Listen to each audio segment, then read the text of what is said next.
Mahasiddha Yogini, sou a Sukasiri, sou instrutora também da escola Trika Mahasiddha Yoga, sou instrutora de meditação, de Kundalini Hatha Yoga e de Puja, que é a cerimônia do caminho da água, todos no nível 1.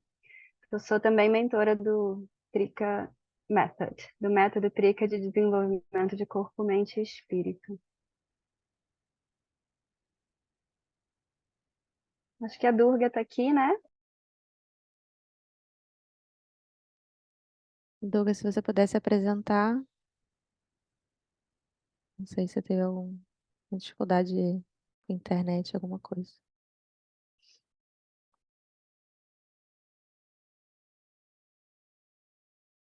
A Durga Murti, ela é nossa instrutora de Kundalini Hatha Yoga. Ela mora em Vitória. Ela dá aulas no centro do Trika Mahasiddha Yoga chamado A Chakra, na cidade de Vitória, e também online. E ela Ela também também é é instrutora.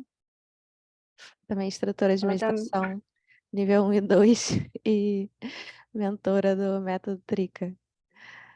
E eu tinha me apresentado antes da gravação começar, na verdade. Eu sou Śivapriya, sou instrutora de meditação do Trika Mahasiddha Yoga nível 1, sou mentora do método Trika e Acharya em formação.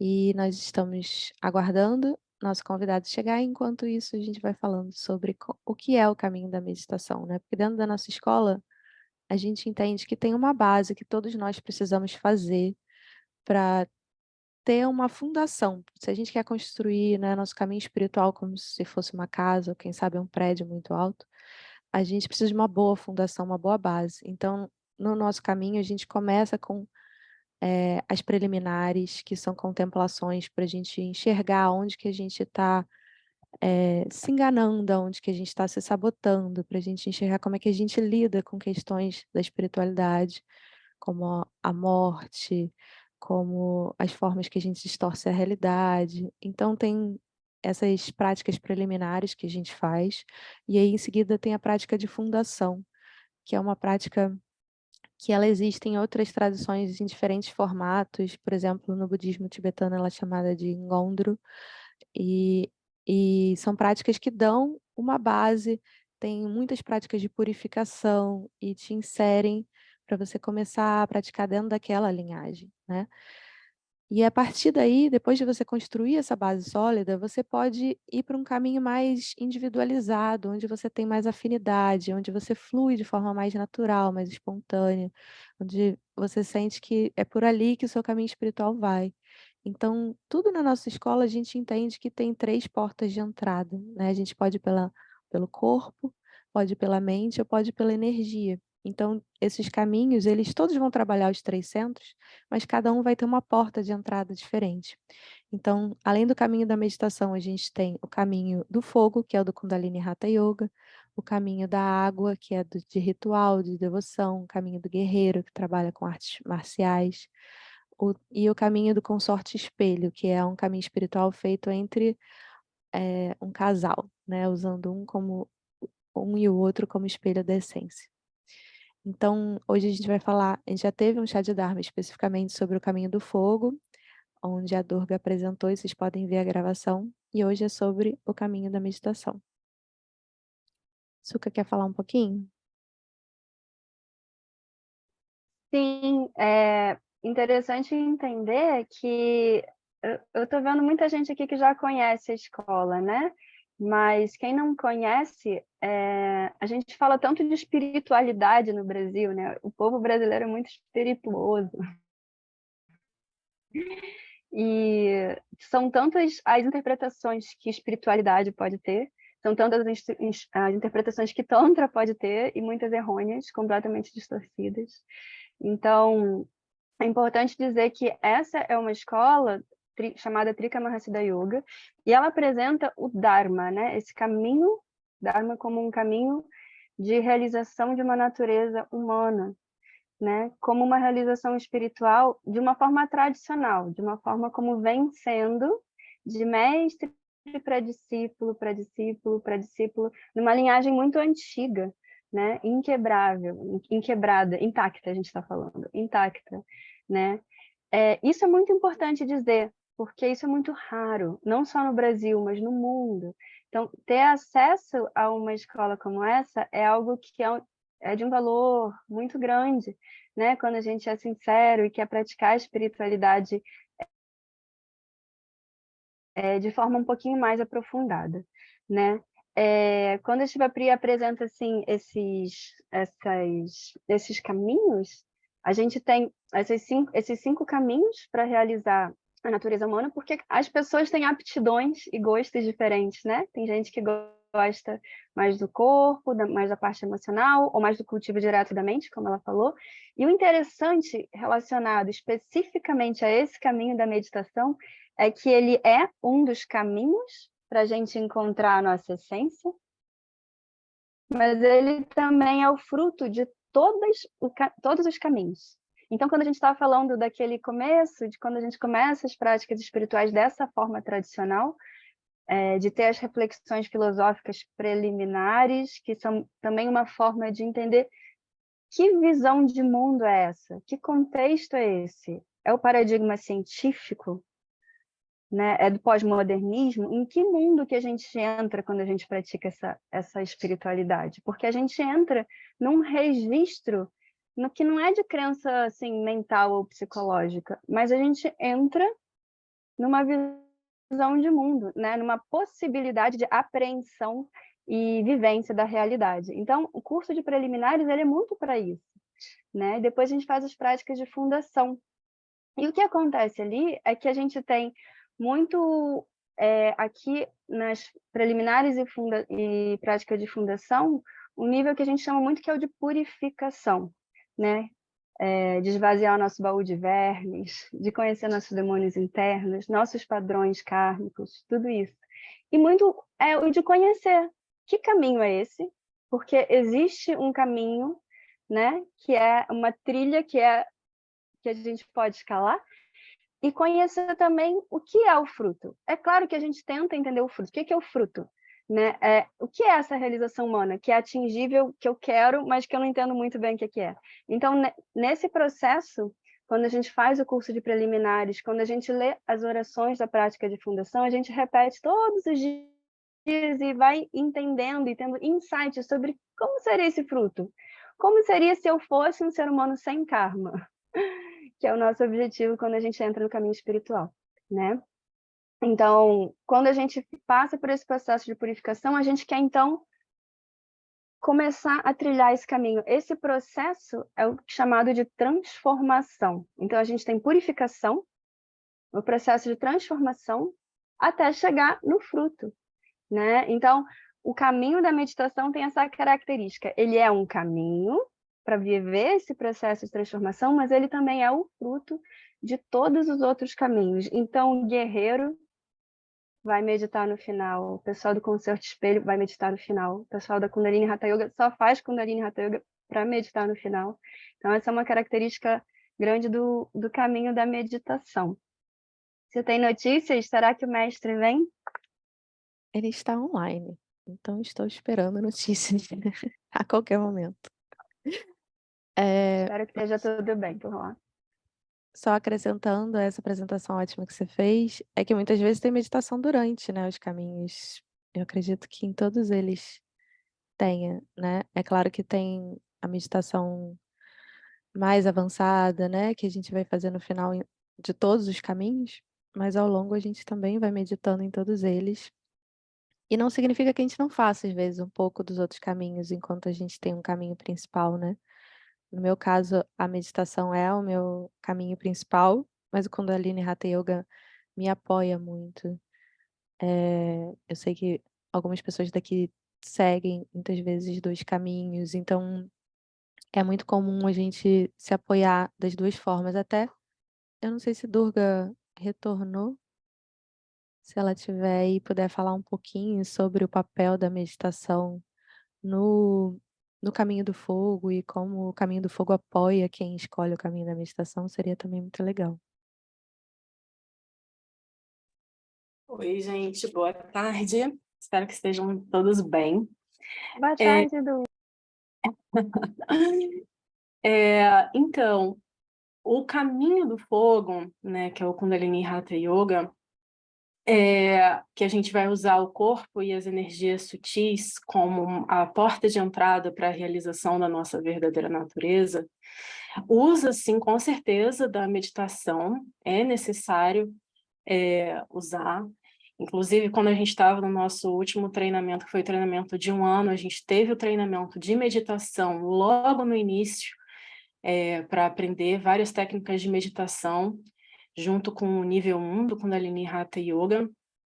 E para quem está no caminho da meditação, ou está ainda também nessa descoberta, se identifica, mas está na descoberta, a gente fala que o Hatha Yoga vem com muito suporte, porque por conta da época que a gente vive, das circunstâncias e esse mundo caótico e todas as informações que a gente tem o tempo todo, a gente precisa, antes do que a gente fala, né, acalmar os nossos ventos interiores, porque muitas vezes vai tentar fazer técnicas de meditação e vai ser frustrante, não vai conseguir aplicar. Vai tentar, vai tentar, vai tentar, ou então vai demorar muito. Então, o Hatha Yoga vem como um suporte muito bom nesse começo dessa caminhada, para acalmar esses ventos interiores, né? A gente começa nesse caminho do fogo, com os asanas, com certas séries e sequências para poder equilibrar as nossas forças elementais.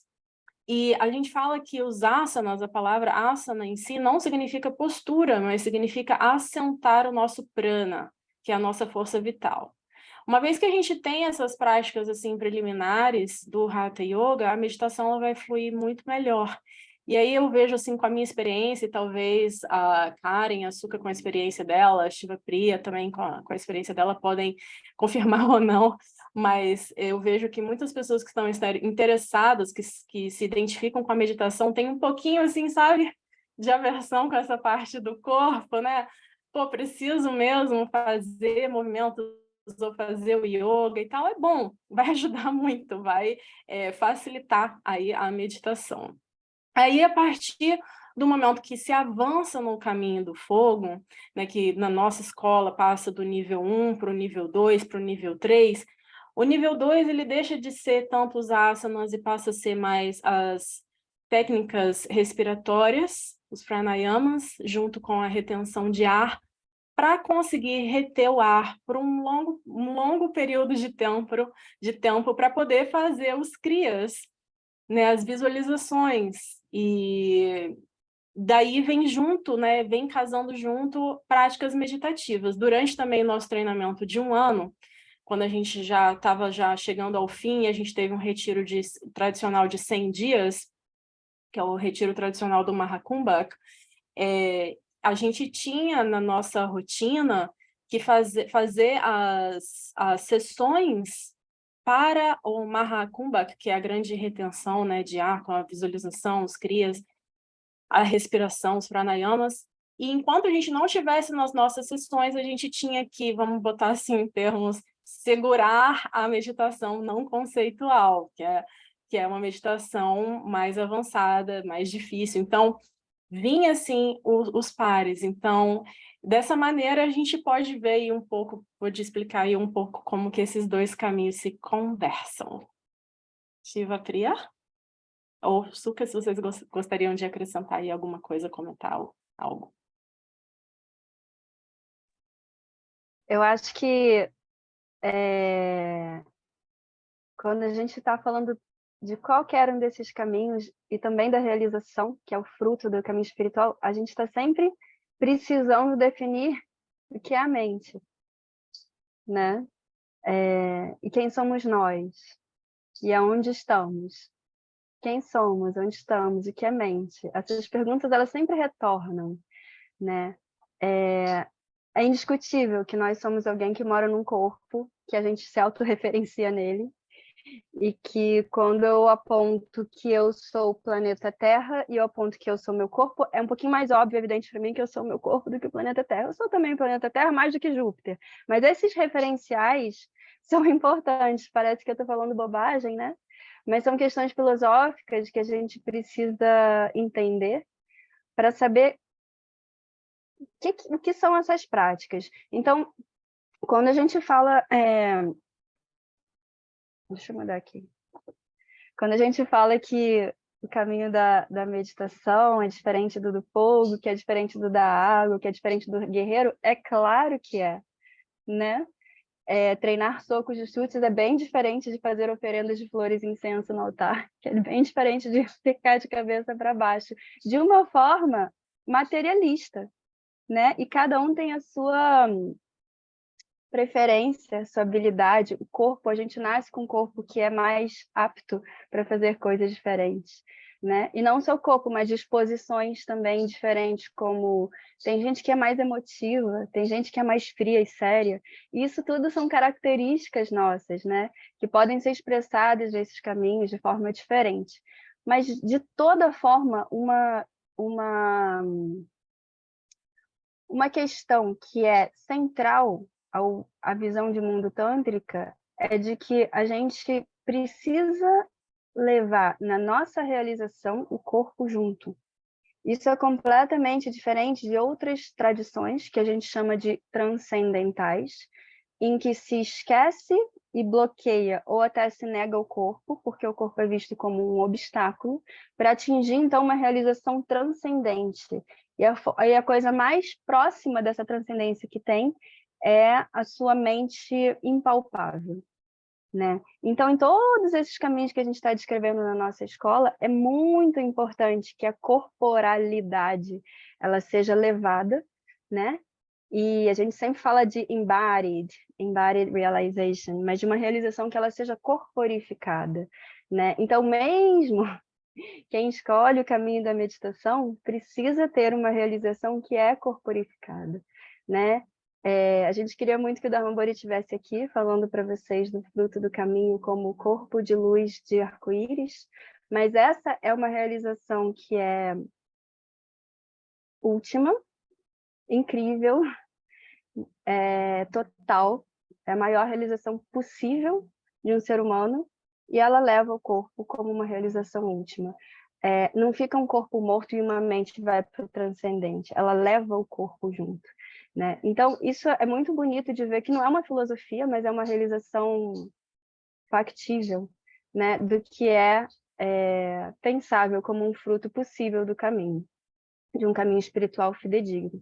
E todo mundo que está aqui, que já tentou ter uma caminhada espiritual e travou em algum momento, ou viu que não era aquele o caminho, né? Às vezes a gente entra em caminhos espirituais que são mais ligados a oráculos, né? Às tradições afro-brasileiras, ou aqui no Brasil é muito grande o espiritismo, né? Os kardecismos e etc.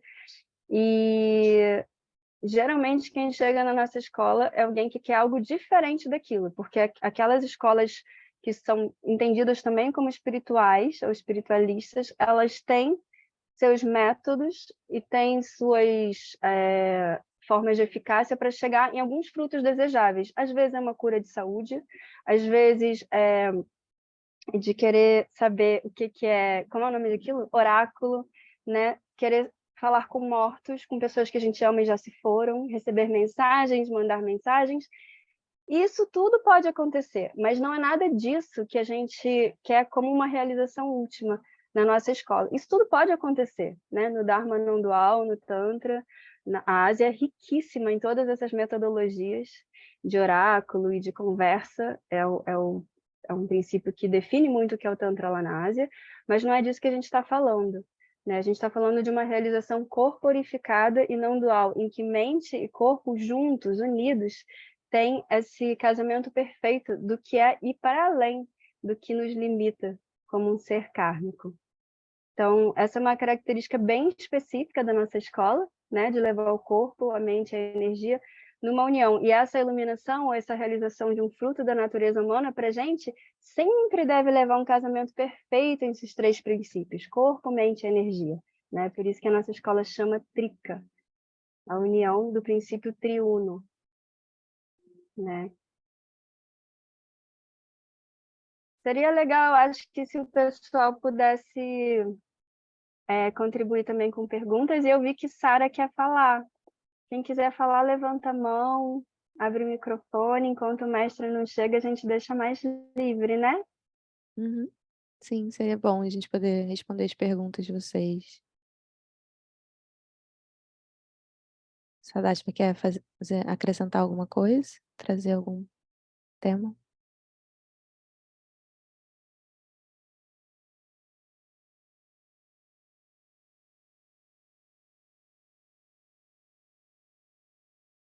Né, a gente tem feito o Chá de Dharma toda semana, né?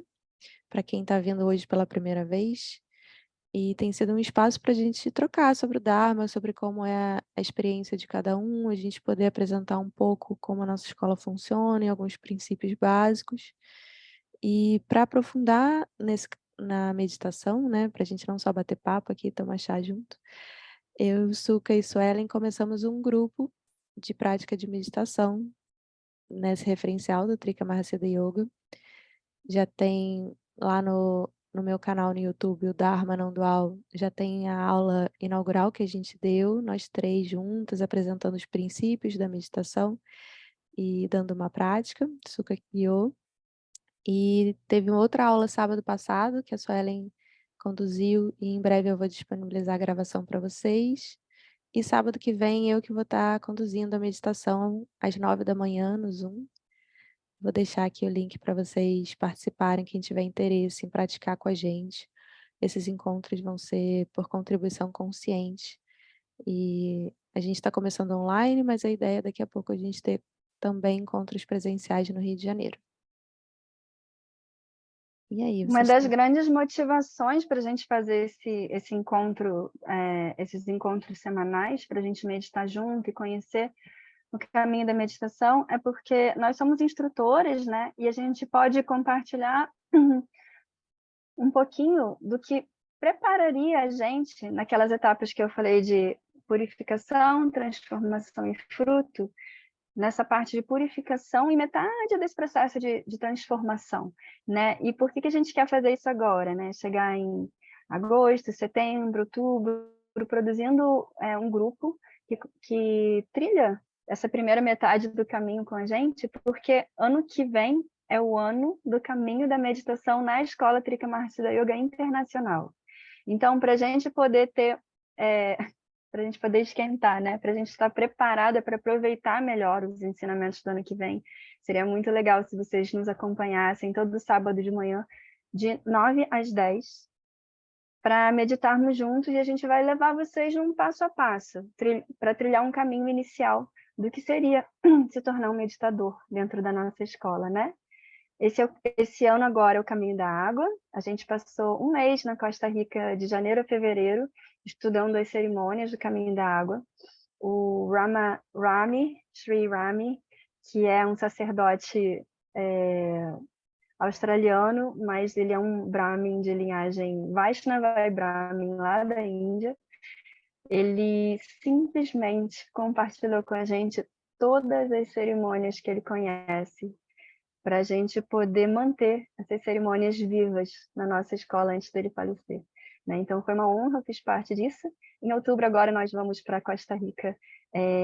Quem quiser ir, dá para ir ainda, tem algumas vagas, para o Retiro das 10 Deusas. Então tem uma cerimônia da Mandala da Flor, em que nós temos contato com as Dashamahavidyas, as 10 grandes deusas, ou Dakins, né? Em outubro nós vamos performar essa cerimônia, que ela é parecida com um tipo de cerimônia oracular, mas a gente, ao jogar uma flor, consegue entender que tipo de expressão sagrada tem um pouquinho mais de afinidade com a nossa personalidade e pode nos ajudar a nos conduzir nesse caminho até a realização da essência, né? Então a gente diz na nossa escola que a deusa nos escolhe, uma das 10 deusas nos escolhem.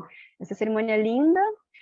Eu estava lá com a Durga, né, Durga, na Índia, no templo das 10 deusas, no Kamakya Templo, no Ambubati Mela. Foi em 2015. Num grande festival em que os Shaktas, né, da Índia inteira, aqueles que cultivam a deusa Shakti, a energia como sagrado, foram todos para o norte da Índia, e foi muito legal, porque a gente voou de avião, e dentro do avião a gente viu um monte de gente embrulhada em dote vermelho, com turbante vermelho. Foi muito lindo, né? Ver gente do país inteiro se reunindo para essa peregrinação, para cultuar as deusas, né? E essa uma cerimônia das flores vai acontecer em outubro, e vai ser a última cerimônia do nosso Caminho da Água esse ano, junto com os crias, as meditações energéticas, para que a gente consiga igualar o nosso corpo energético, o sistema energético, com a da deidade. Que é muito isso que se faz no Tantra, né? Faz muito parte das nossas tecnologias de realização. Então, esse ano a gente está com o Caminho da Água, e ano que vem a gente vai para o Caminho da Meditação. Oi, Shivanandini.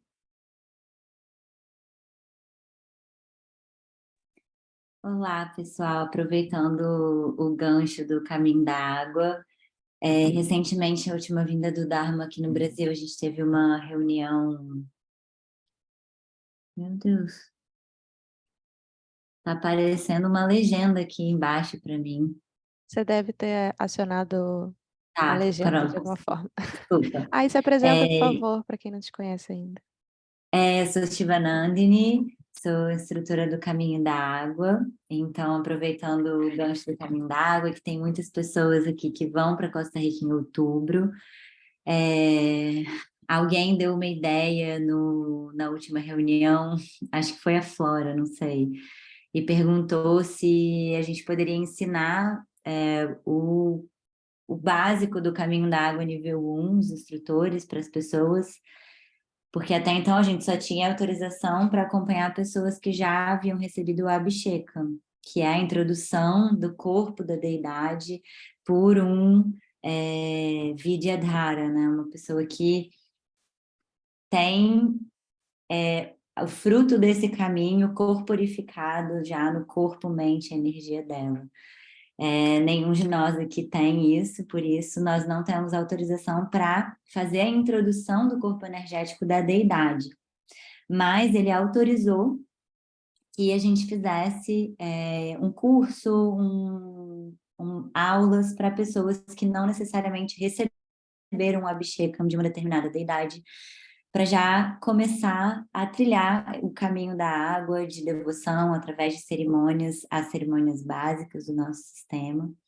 E a Flora veio até mim pedindo para que pudesse ensiná-la, né? E aí eu dei a missão para ela de verificar com quem mais tivesse esse interesse de aprender. E aí, se a gente tiver pessoas suficiente para montar um grupo, eu estaria disposta a fazermos esse grupo aí introdutório do Caminho da Água nível 1, principalmente, basicamente o puja, que são os rituais da água, os rituais que envolvem água, rituais devocionais em que você começa a trabalhar com o yoga das deidades. Então, já estou aqui deixando a palavra, e aí o Dharma Bodhi autorizou que esse curso fosse aberto não só necessariamente a pessoas que receberam o Abhishekam, mas a qualquer pessoa que tivesse interesse, essa afinidade em aprender esses rituais. E principalmente as pessoas que vão para Costa Rica em outubro e vão receber o Abhishekam das maravilhas, das deidades, e já podem começar a treinar, se sintonizar com essa arte do ritual, que é uma tecnologia muito linda que a gente usa para se identificar com aquele ícone de essência, porque é aquilo que a gente contempla, a gente se torna. Então, os rituais devocionais dentro do Caminho da Água são uma tecnologia para que a gente possa, todos os dias, relembrar o nosso potencial, que nós podemos ser também como esses seres de pura compaixão, pura sabedoria, através da devoção, através da arte, da beleza, do cheiro, da visão, imergindo todos os nossos 5 sentidos nesse espaço ritualístico sagrado, em que você se coloca, você cria um ambiente propício para que esse imprinting seja ainda mais profundo no seu ser, na sua mente, no seu inconsciente, e isso ajude você a se transformar realmente naquela deidade. Então, sair do ritual e andar pelas ruas aí como se fosse Ganesha, removendo os obstáculos das pessoas, sendo compassivo e abundante. Então é isso. Então quem tem interesse pode mandar uma mensagem para a Flora, porque ela está aí como tem essa missão aí de juntar os interessados, os interessados nisso, ou pode mandar para mim também. Gente, quem quiser, tiver interessado até agora, 6 pessoas mandaram mensagem para mim e é isso. Vamos tentar tirar isso do papel, que eu acho que vai ser muito interessante para todo mundo que quer ter acesso a essa tecnologia.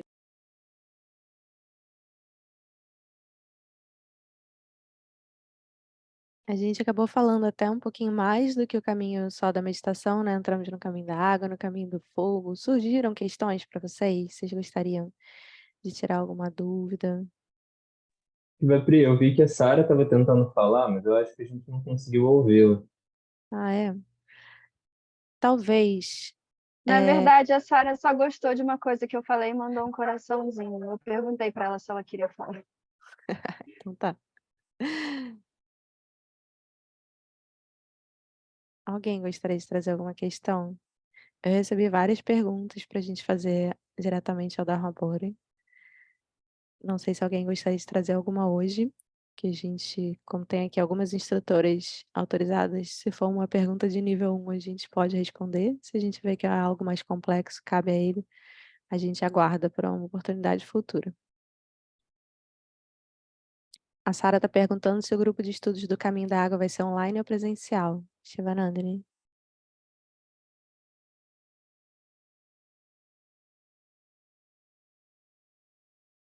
Eu vou chutar que vai ser online, porque a Shivanandani está em Vitória e a Flora está no Rio de Janeiro. Será? Eu acho que sim.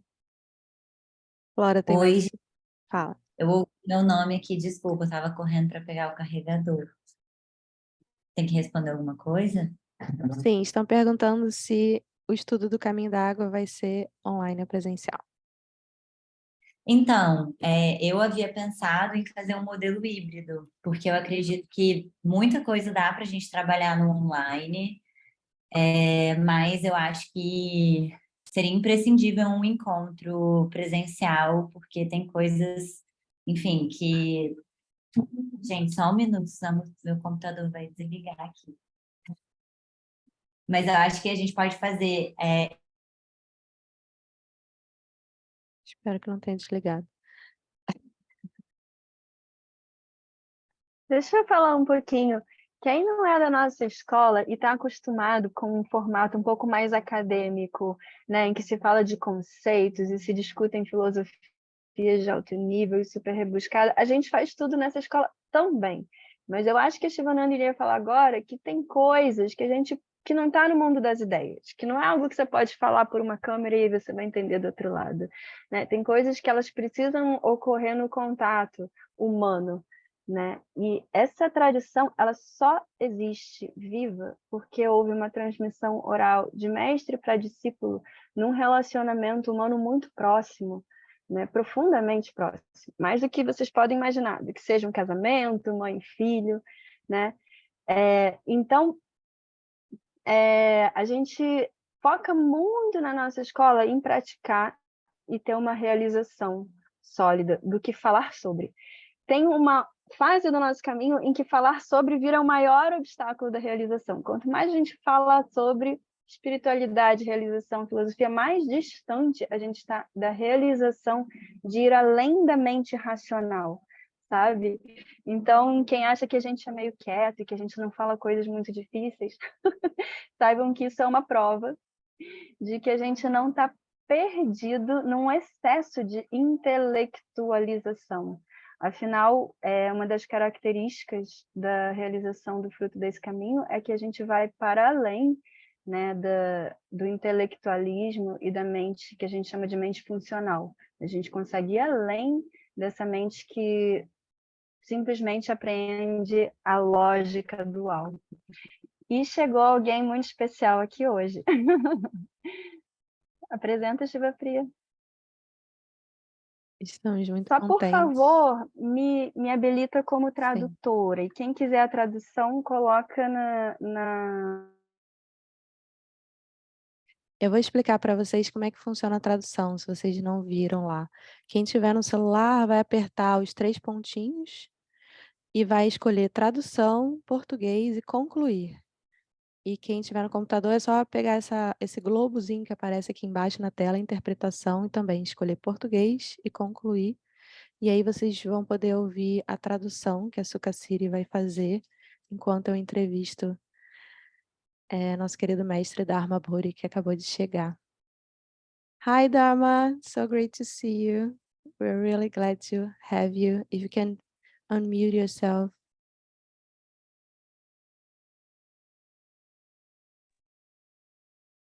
Can you hear me? Yes. I'm sorry I'm late, everybody. Hello, tea time people. I was dealing with some legalities here about selling our house in Costa Rica, selling the center here to move to Maine. I could not leave, and I couldn't even let you know because I might have my phone. So here I am. What would you like to discuss? You're having tea time about meditation? Yes, we're talking about the way of meditation, and we gave a brief explanation about what it is. And maybe you can talk to us about what is going to happen next year, what you have planned for way of meditation next year. So next year we thought we would do a 1-year way of meditation cohort style or drop-in style. Drop-in style for maybe the first and second modules. But after that, only cohorts could continue because they would need the foundation of the first and second modules and do the whole year way of meditation. And then I thought following year, I would do a second year way of meditation where we're going to do purely the non-conceptual levels of meditation. So the whole first year would be conceptual, but ever refined, ever more subtle. And then the next year would be the Tao Te Ching with Lu Ming's notes, and do that as a 1 meeting a month, that kind of thing. And every day morning you do the non-conceptual practice. 1 day a month for a whole day we meet, discuss the text, have it reinforce and re-clarify our non-dual meditation practice, our non-conceptual meditation practice. So that's why I'm thinking a 2-year program like that.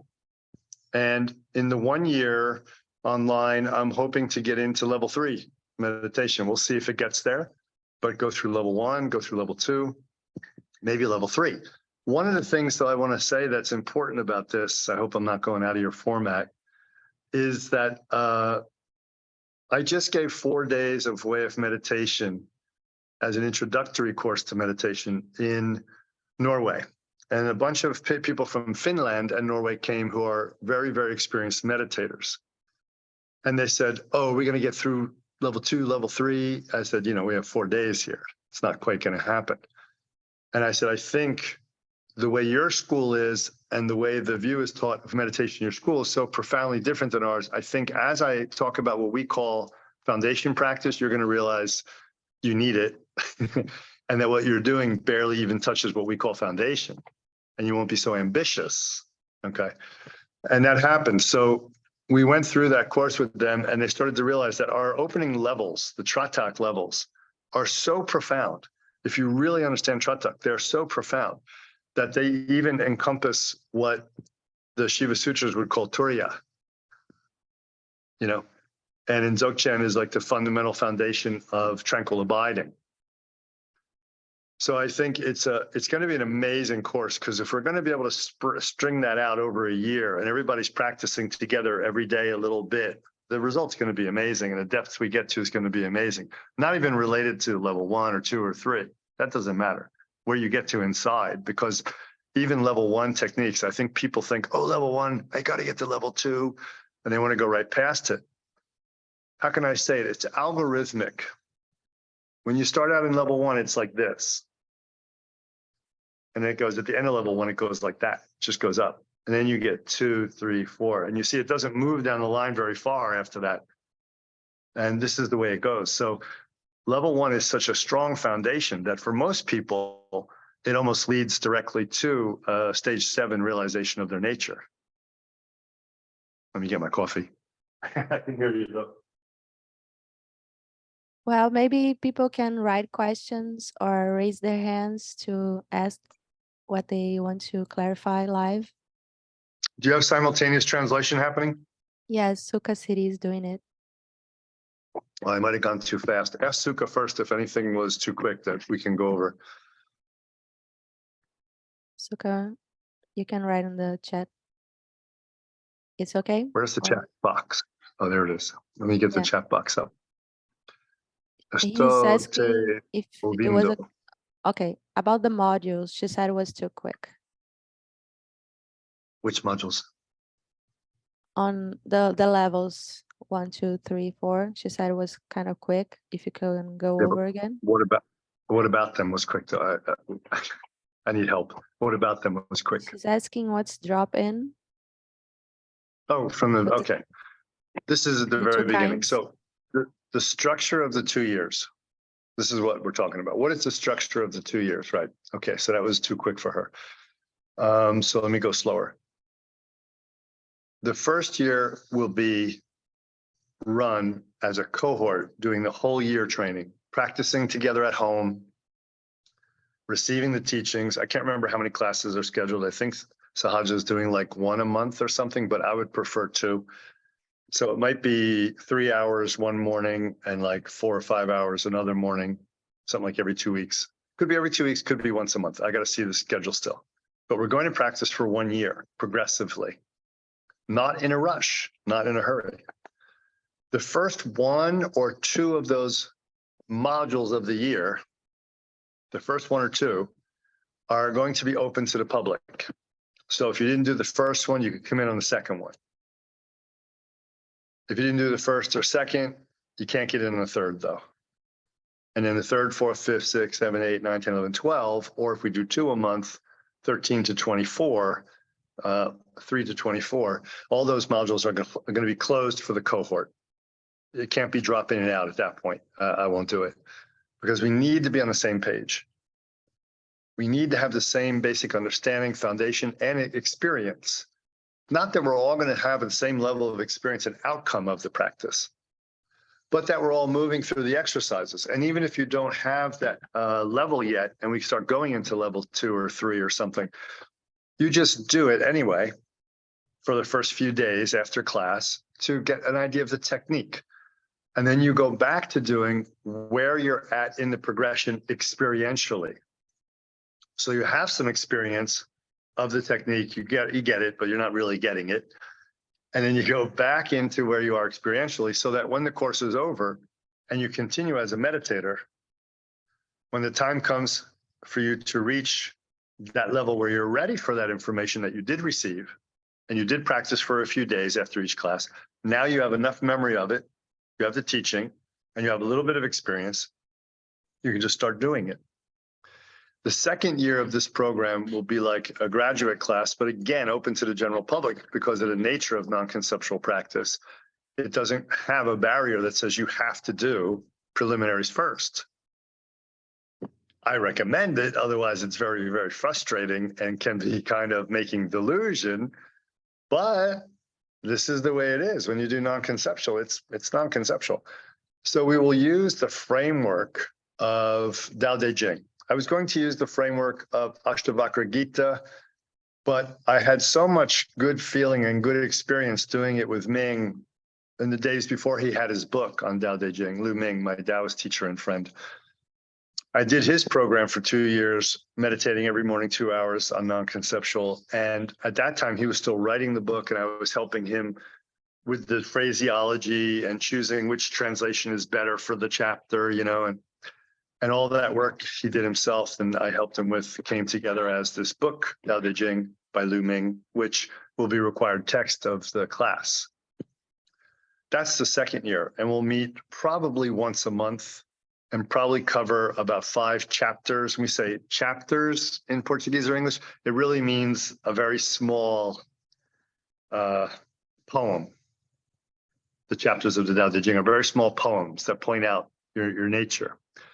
And then there's anywhere from, 2 to 10 pages or 15 pages sometimes of explanation by Lu Ming. We'll read that little poem ahead of time. You'll read the explanation, interpretation, commentary ahead of time. And then when you come to the class in the second year, we will then discuss each one of those chapters with questions that you have specifically in there. And I'll bring up the points I think that are most crucial. by underlying, going through the text.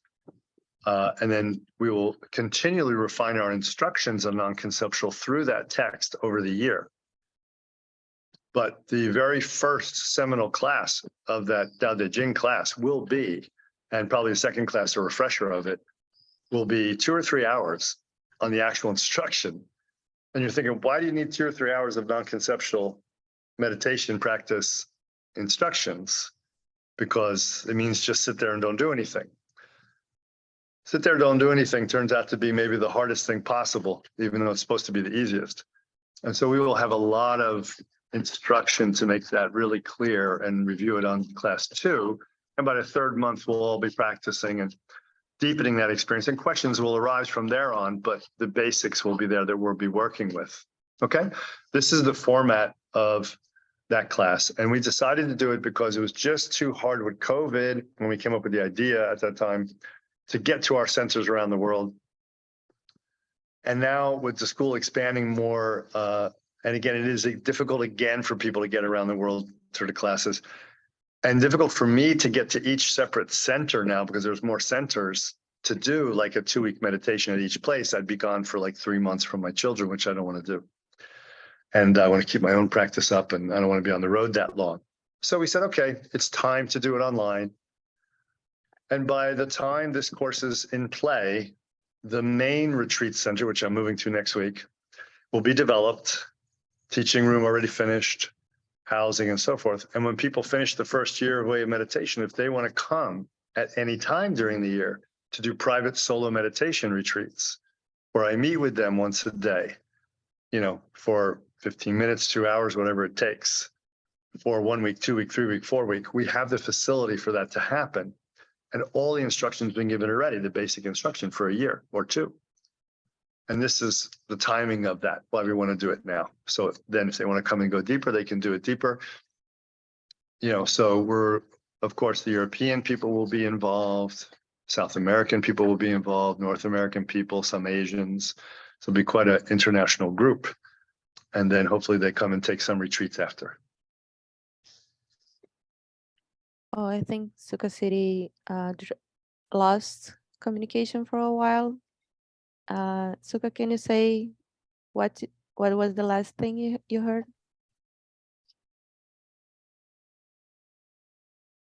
Oh, she thinks she got it all. Okay. Good. We have a question from Sarah. Is there any book or a film apart from this, the one you mentioned, that you would recommend as a preparation for the course? A book on meditation to prepare for the course.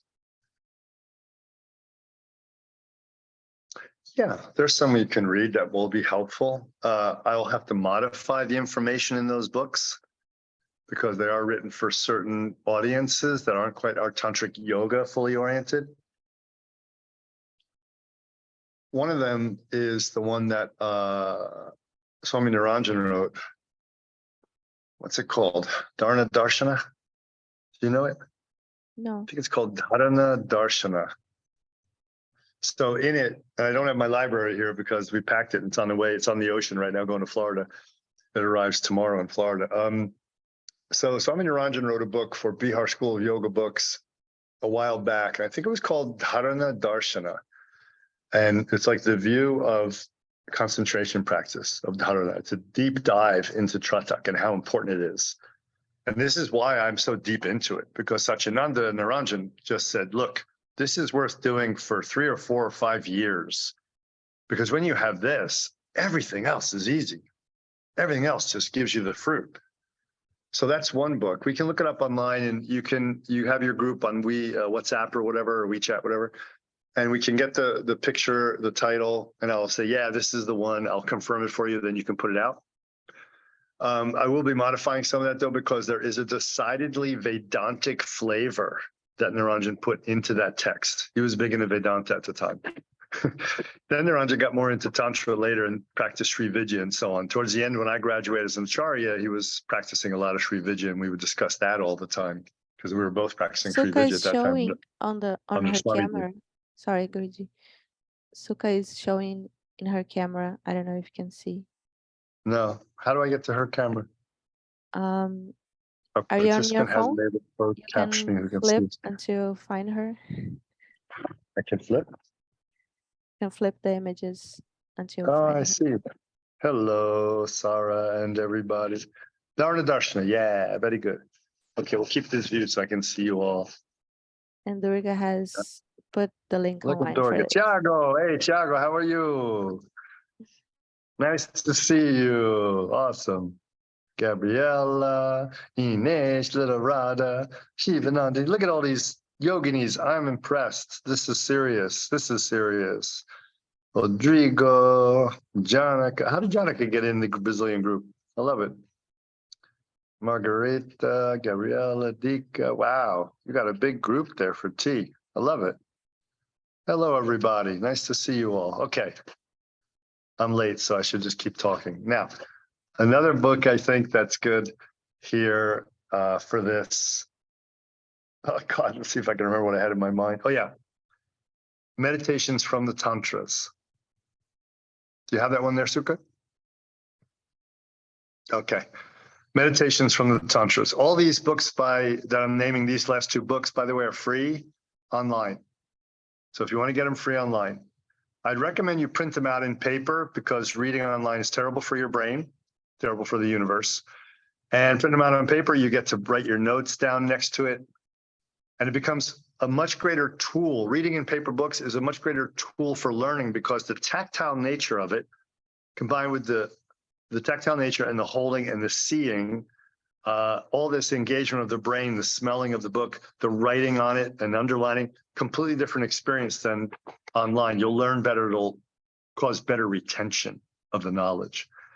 So Meditations from the Tantras is a very seminal book by Swami Satyananda that is just, if you haven't read that and tried those meditations, you haven't even begun to meditate yet.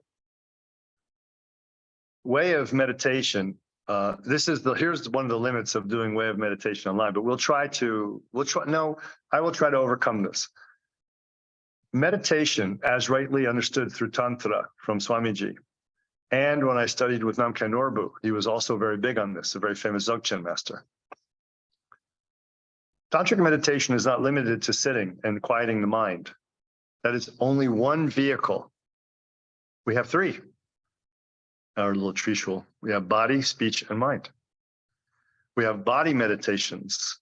I do body meditations. Movements that are repetitive, that put you into this relaxed state of mind that you can concentrate on. Tai Chi or Qigong or yoga and then we have energetic meditation.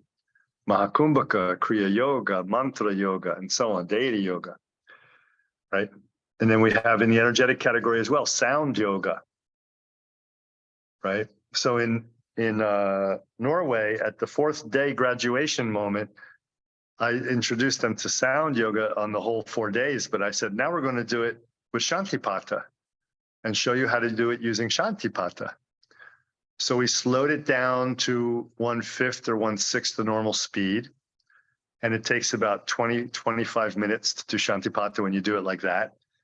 But then they really got it. They slipped into such a deep state of meditation, eyes open, fully aware, chanting words, seeing the world around them, experiencing the essence, all at once. So I'm going to try to bring this up more in the course, in the 1-year cohort. But an introduction to this that's very nice is Meditations from the Tantras by Swamiji, where they're very active and dynamic meditations. Tantric meditation, the idea is that you have a mind, you have energy, you have a body. If we can put all these together, like in puja, or Kriya Yoga and so on, Deity Yoga, that if we can put all these together, the mind may come into a singular focus a lot easier than trying to stare at a dot on the floor or to close your eyes and try to quiet your mind. I've helped many, many recovering Buddhists in Thailand who felt they could not meditate. I would meet them out on my journeys in Thailand doing business or whatever, and they felt I can't meditate. And I said, why? Because they tried only Vipassana that Thailand teaches. If you can't do Vipassana, they throw you out. They said, I can't sit still that long. My mind goes crazy. They said, I can't control my mind. I said, no problem. In Tantra, we don't control the mind. It's like when you break a horse, you don't control the horse. You get to know the horse. You befriend the horse. You run with it when it runs. You eat with it when it eats. You sleep with it when it sleeps. It begins to trust you. Eventually becomes interested in you. And then you walk around, the horse follows you around. Then it lets you pet it. Then it lets you get up on it eventually. This is your mind. The horse is your mind. You have to seduce your mind. And you seduce your mind through fusion of body, speech, and mind. And this is the seduction of the mind in tantric yoga meditation, which makes it easeful and easy for everybody to do, because we don't tell you quiet your mind. You can't quiet your mind. That's a ridiculous idea anyway. Can't even do it. So it's realistic on that level too. So you'll find a lot of instruction like this, helpful instruction like this. And I do encourage you to try the different practices in the book leading up to the course starting, because it's quite useful. It's quite good. And another way to expand your mind, another book I'd recommend from the same group again, BSY, Bihar School of Yoga, the old books by Satyananda. This one is called Sure, S-U-R-E, Sure Ways to Self-Realization. Sure Ways to Self-Realization. Sure Ways to Self-Realization was a great book when I first got into it in 1986, because here he has a chapter on karate, right? So Swamiji has a chapter on karate as meditation. I was like, wow, this guy's speaking my language. Just before I got initiated. And he started to get me. You know, I was like, whoa, we're on the same page. All kinds of stuff he had as different ways of meditating in this thing. It was fantastic. So I would recommend that book as well as the third book to start to enjoy a little bit and open your mind to what meditation or ways to realizing your nature are. And then, yeah, let it be there. Otherwise, reading becomes too much reading and not enough practice. And also your mind can get confused or do too much. If I think of another great meditation text, well, I'll save the other ones that I think are very core and pithy on the instructional level that we're going to use a lot for during the training. There's specifically one or two Tibetan texts. The Indian texts were never explicit. They were never very step 1, step 2, step 3, step 4.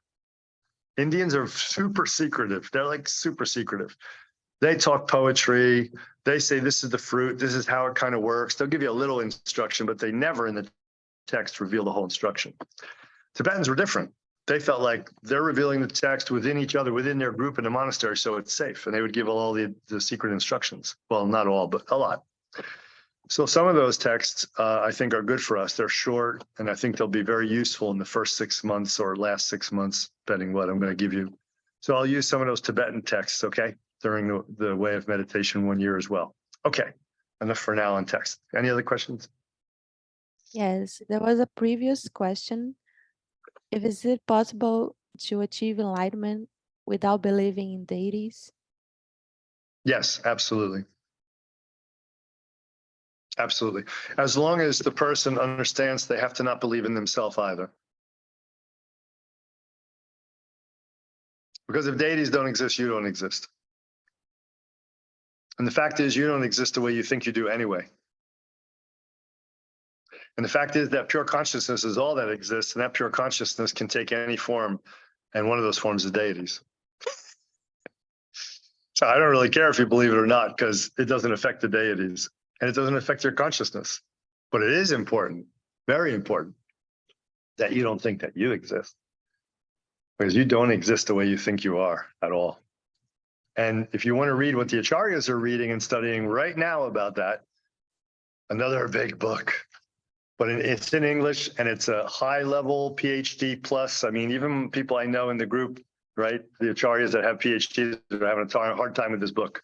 But it's worth it. It's worth it to take it apart. It's called The Self-Possessed. The Self-Possessed. Deity and Spirit Possession in South Asian Literature and Civilization by Frederick M. Smith, who was a student of the very famous tantric yogin Vimalananda. Vimalananda was the great teacher of Robert Swoboda, the person about whom Aghora 1, Aghora 2, and Aghora 3 were written about. Robert's time spent with this great teacher. Frederick Smith was also very close to this teacher and was an initiated student of this teacher, unlike Svoboda, who was not initiated by this guy, by this teacher. And Frederick, in this book, The Self-Possessed, will take apart your understanding of yourself. And then, like I said, if you don't want to believe in deities, don't believe in yourself. By the end of the book, you won't believe in yourself the way you think you are right now. And then that is good, because then that frees you up to find out what you really are. What you really are. I didn't even say who, what you are. And that's good. So believe in deities, don't believe in deities. Deities don't care.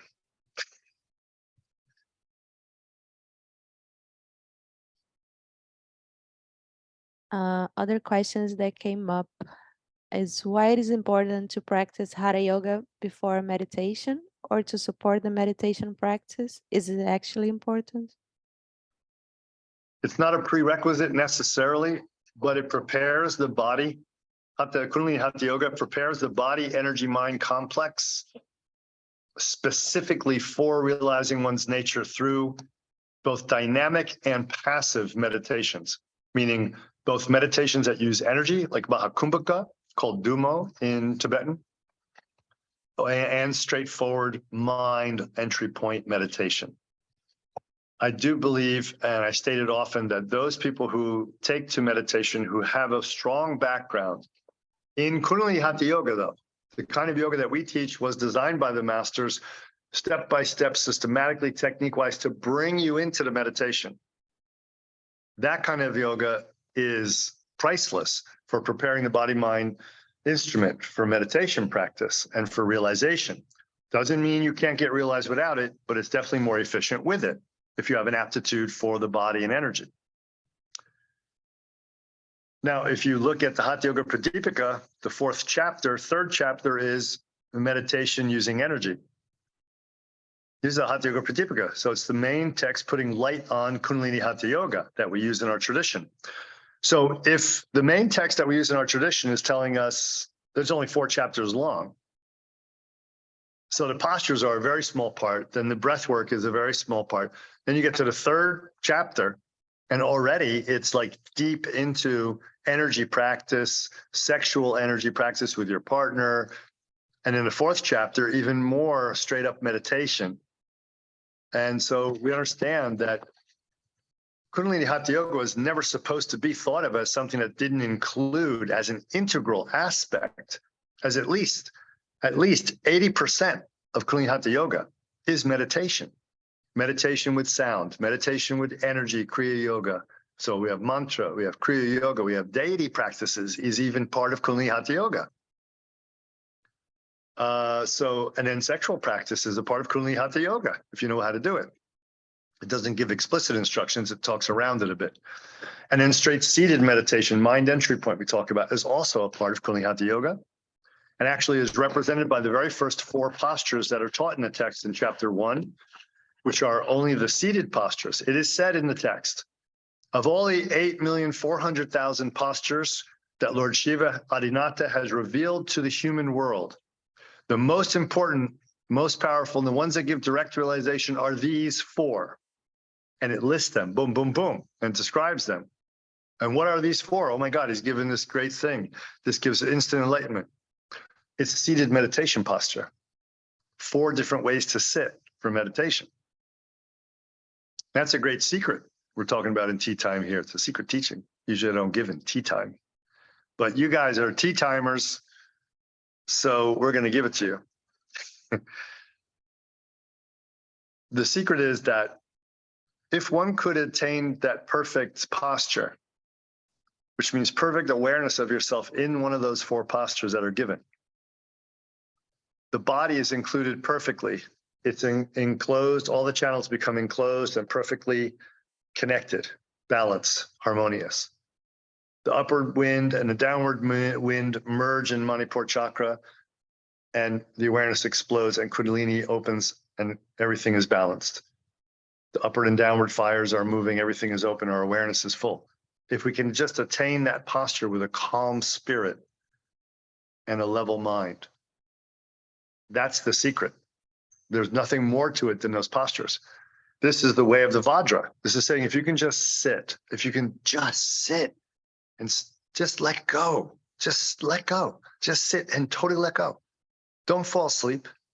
Don't follow crazy thoughts. Don't reject crazy thoughts. Don't follow crazy emotions. Don't reject any emotions. Just sit awake and do nothing. That's what it's saying in the first chapter, first 4 postures ever talked about in this masterpiece on Hatha Yoga. This was written by Machandanatha, our lineage head, and his wife. If we can do that, we get enlightened. Because it's difficult, by about the 15th verse of chapter 1, they go, okay, since you can't do that now, start cleaning your nostrils out with water, throw up a lot of water, salty water, do all this pooping out of salty water, clean your body, go get a hut, do these postures, breathe like this. And that's cool, because not everybody has the aptitude to go directly to realization, but they're making a point, is that the realization is inherent within each one of us. We're not creating anything. Some of us have such past life aptitude that we come back to this world, we learn how to sit in one of the 4 postures, bam, it just hits. Everything we did before in the past lives come together. And I feel absolutely perfect. Everything opens up. I'm staring back into my own nature. My nature recognizes my nature via my nature. Nothing else to do.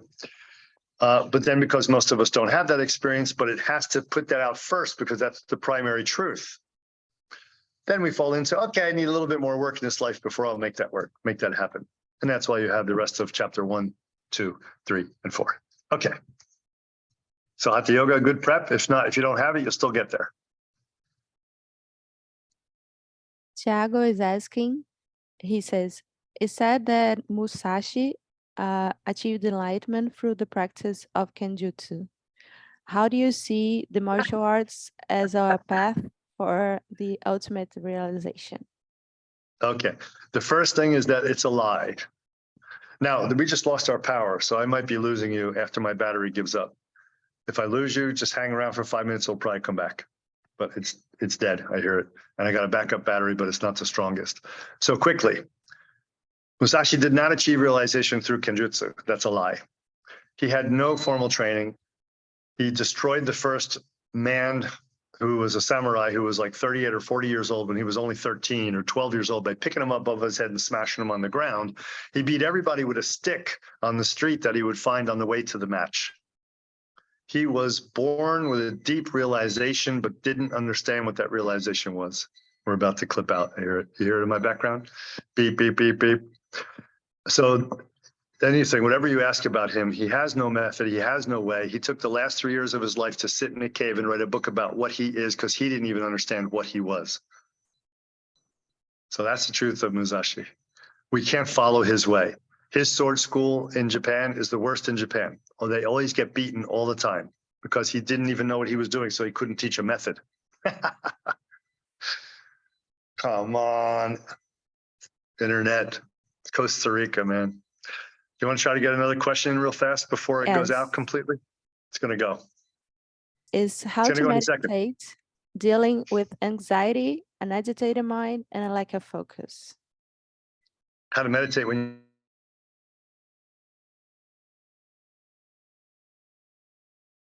Yeah, I think we lost him. Well, we'll wait for him to come back. But he talked a little bit about this, how you can use all these kind of methods using the body. Hey, you're back. How'd you get back? Yes. Okay, great. You're back. We're back. We're back already. Okay. So it's about how do you meditate when you have a lot of anxiety? Yes, an agitated mind and lack of focus.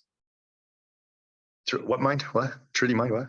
Agitated, too fast, and lack of focus, lack of concentration. Okay. Yeah.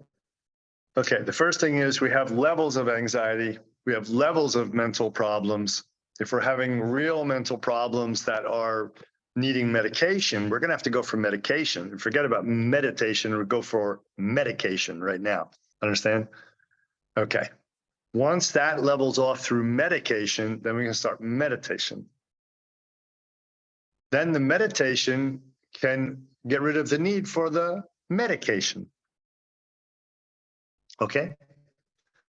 But we have to have good diet, good exercise, know how to relax. The key when you have a lot of extra thoughts going crazy and anxiety in the mind is to perform dynamic meditation. That does not mean something going fast, like running up a hill or something. It means have the mind moving, being used, following something, and let that be the way it learns how to focus. And that focus will be then relaxed, because it's the divergent mind on many different thoughts that creates a scattered experience and drains us. When we are focused, for most people, that is the very first time that they ever have a mental vacation. The first time that they ever get to experience what it means to have a calm mind by focusing. You're trying to fix something.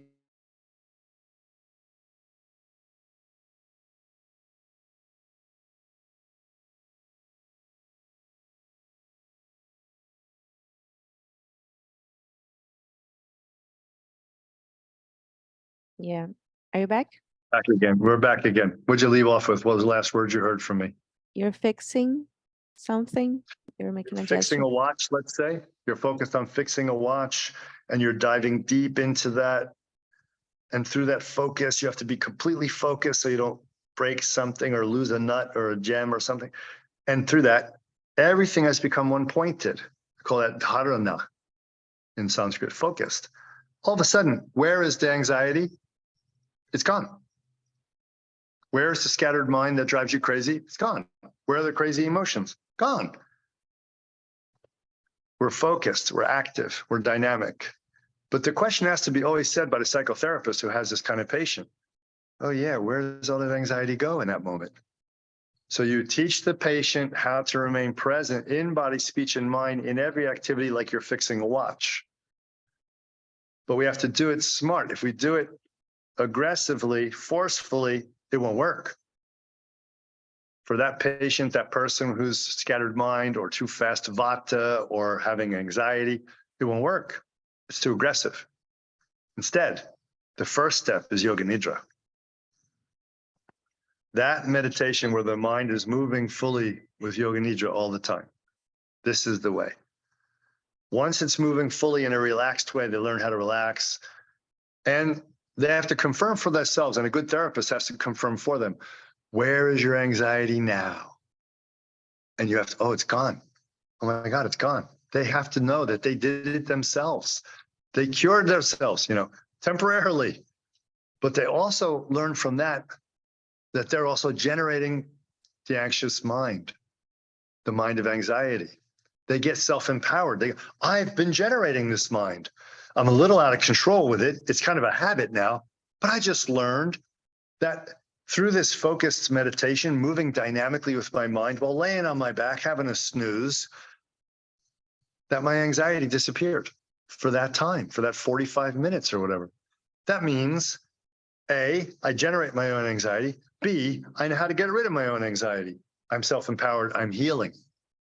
Okay, once they have that and they keep practicing yoga nidra 2-3 times a day, could be 10 minutes, could be 20, can be 45, they can indulge as much as they want. They're on the path of meditation. And the anxiety slowly goes away until the person recognizes it as an alien state, almost like a possession that's not part of them anymore. Now they can move into dharana, sit, and I can focus. Wow, my mind doesn't move because I have experience doing it moving first in yoga nidra. Right hand thumb, first finger, second finger, third finger, fourth finger, palm of the hand, wrist. We've been doing it for 40 years now. So this is very powerful. And I really love the work that I used to do with my anxiety patients. We used to run retreats for them in Thailand and so forth. Every single person got out of panic attacks. Every single person cured their anxiety themselves through these very simple methods.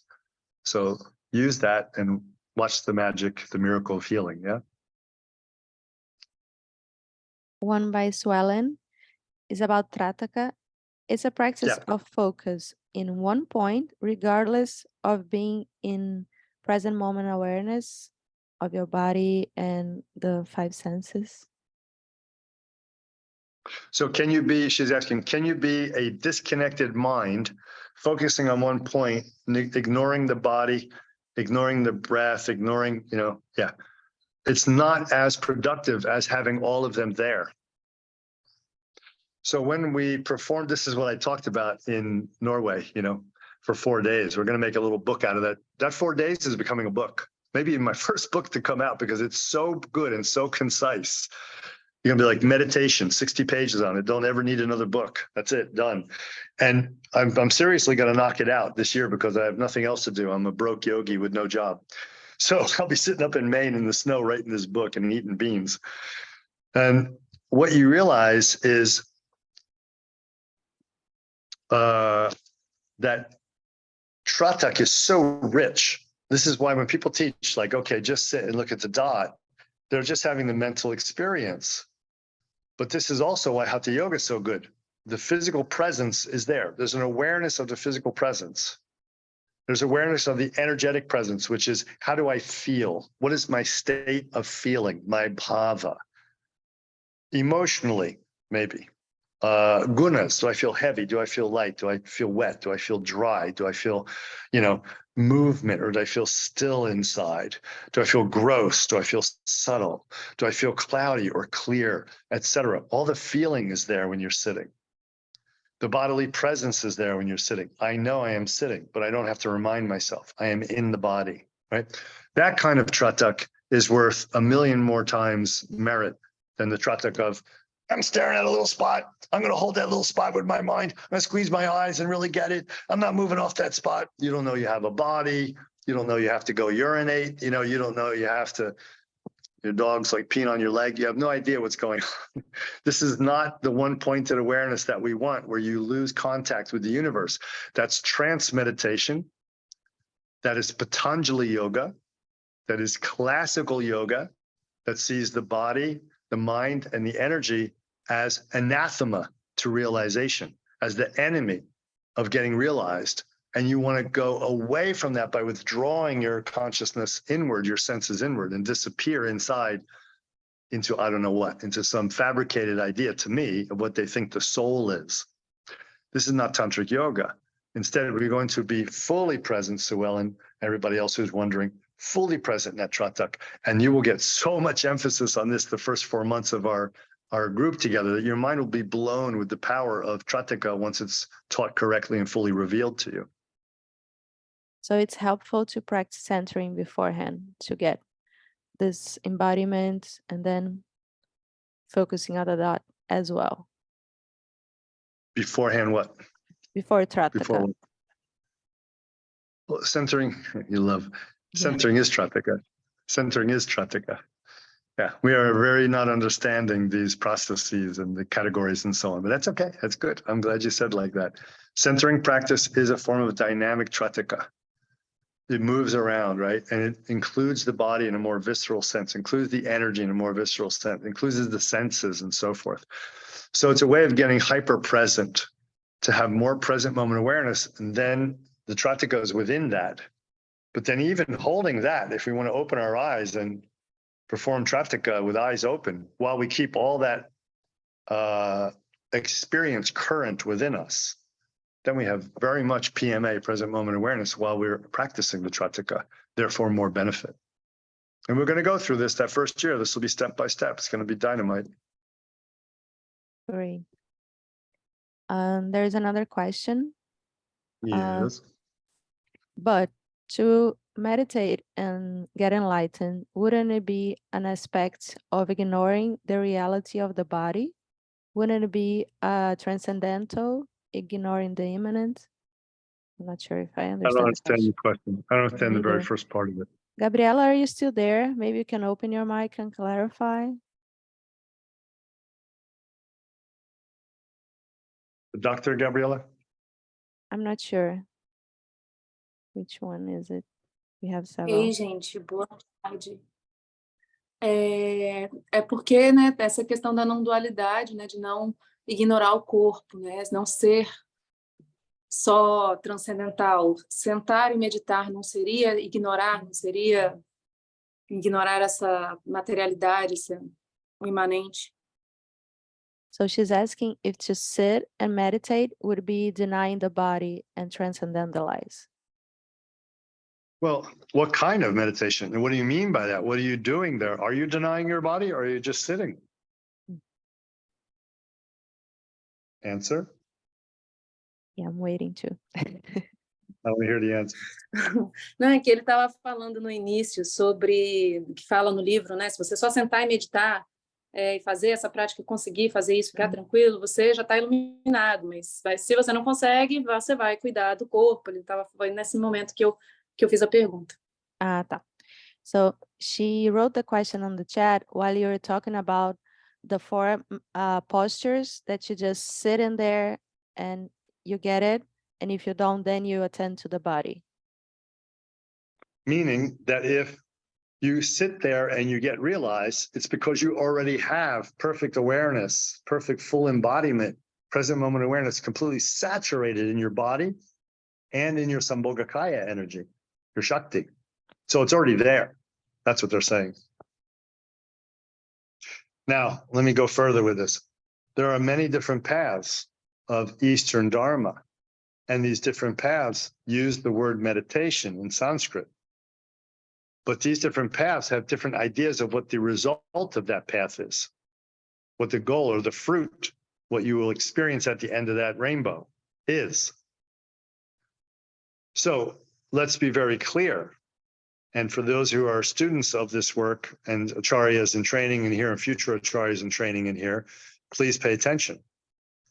Classical yoga, which developed 3,000 to 2,000 years ago from now, 3,500 years ago to about 2,000 years ago, it developed. Classical yoga means meditation, a type of meditation path. Vedanta, Samkhya, Patanjali's yoga, which is built on Samkhya. Theravadan Buddhism, the original Buddhism of the Buddha. Theravada Hinayana Buddhism. The Buddha did not teach Tantra or Dzogchen. That's complete and utter baloney. It's fine that Tantra took over Buddhism, but Buddha didn't teach it. So these early ones I named here, they do, Gabriella, they do not emphasize the body. They do emphasize instead that the body is a problem. And that the sooner we get rid of the body, that's when we can get enlightened. They do say this very clearly. So this is not tantric yoga. This is not Veda, not tantric yoga. People say Vedanta came from Veda. No, it didn't. No, it didn't. That's complete and utter bullshit. Vedanta means, anta means beyond. Vedanta means beyond the Veda. So it didn't come from Veda. It's trying to say that it's better than the Veda. And what are they trying to be better than? The Veda says that the universe and our body are one, that our mind and the universe are one. And Vedanta says no, the body is a complete illusion. The universe is a complete illusion, not a delusion, not a misperception, but a complete delusion propagated by your senses through your karmas of the mind. And get this, and those karmas of the mind are not who you are. They're projected onto your essence that a Vedanta person calls Brahman. So they try to say that you're really this thing called Brahman. And all this other stuff like a body,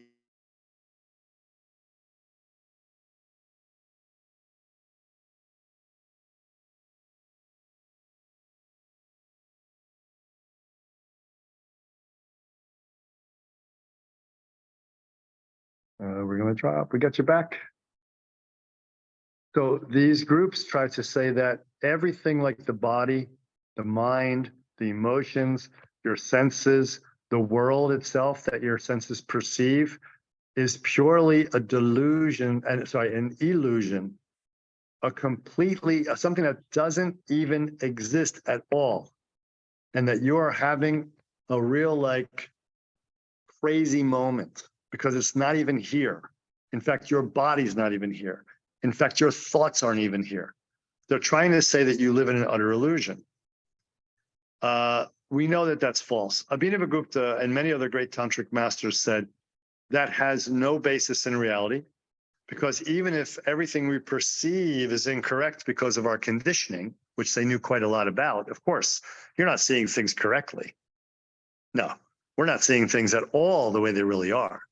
But here's the point. We are seeing things. It's not that we're not seeing things. We are knowing things. It's not that we're not knowing things. We're knowing them incorrectly. The knowing nature and the things known are of the same experience in Tantra.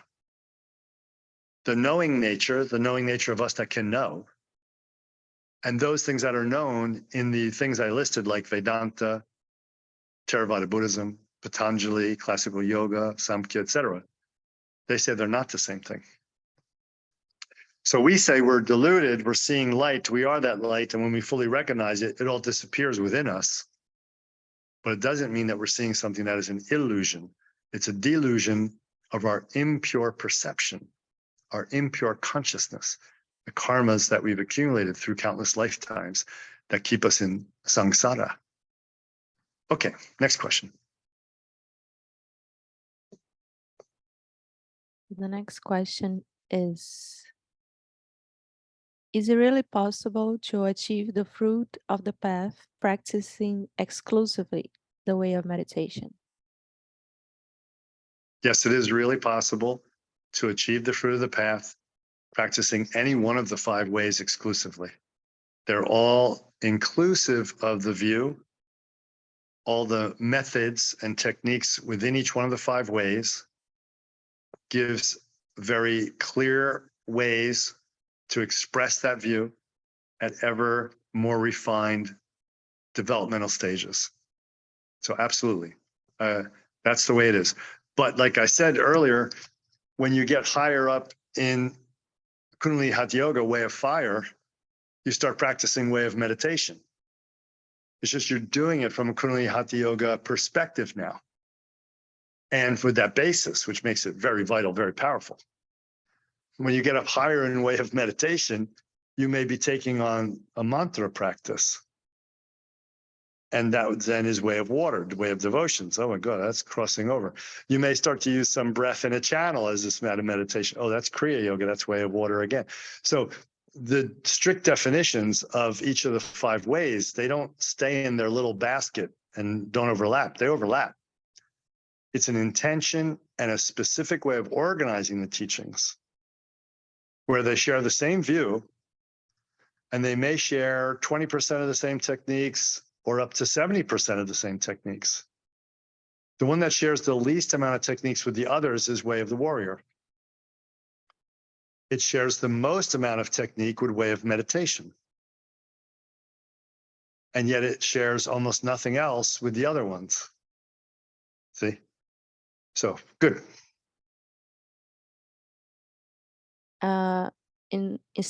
On that subject, Más preguntas, por favor.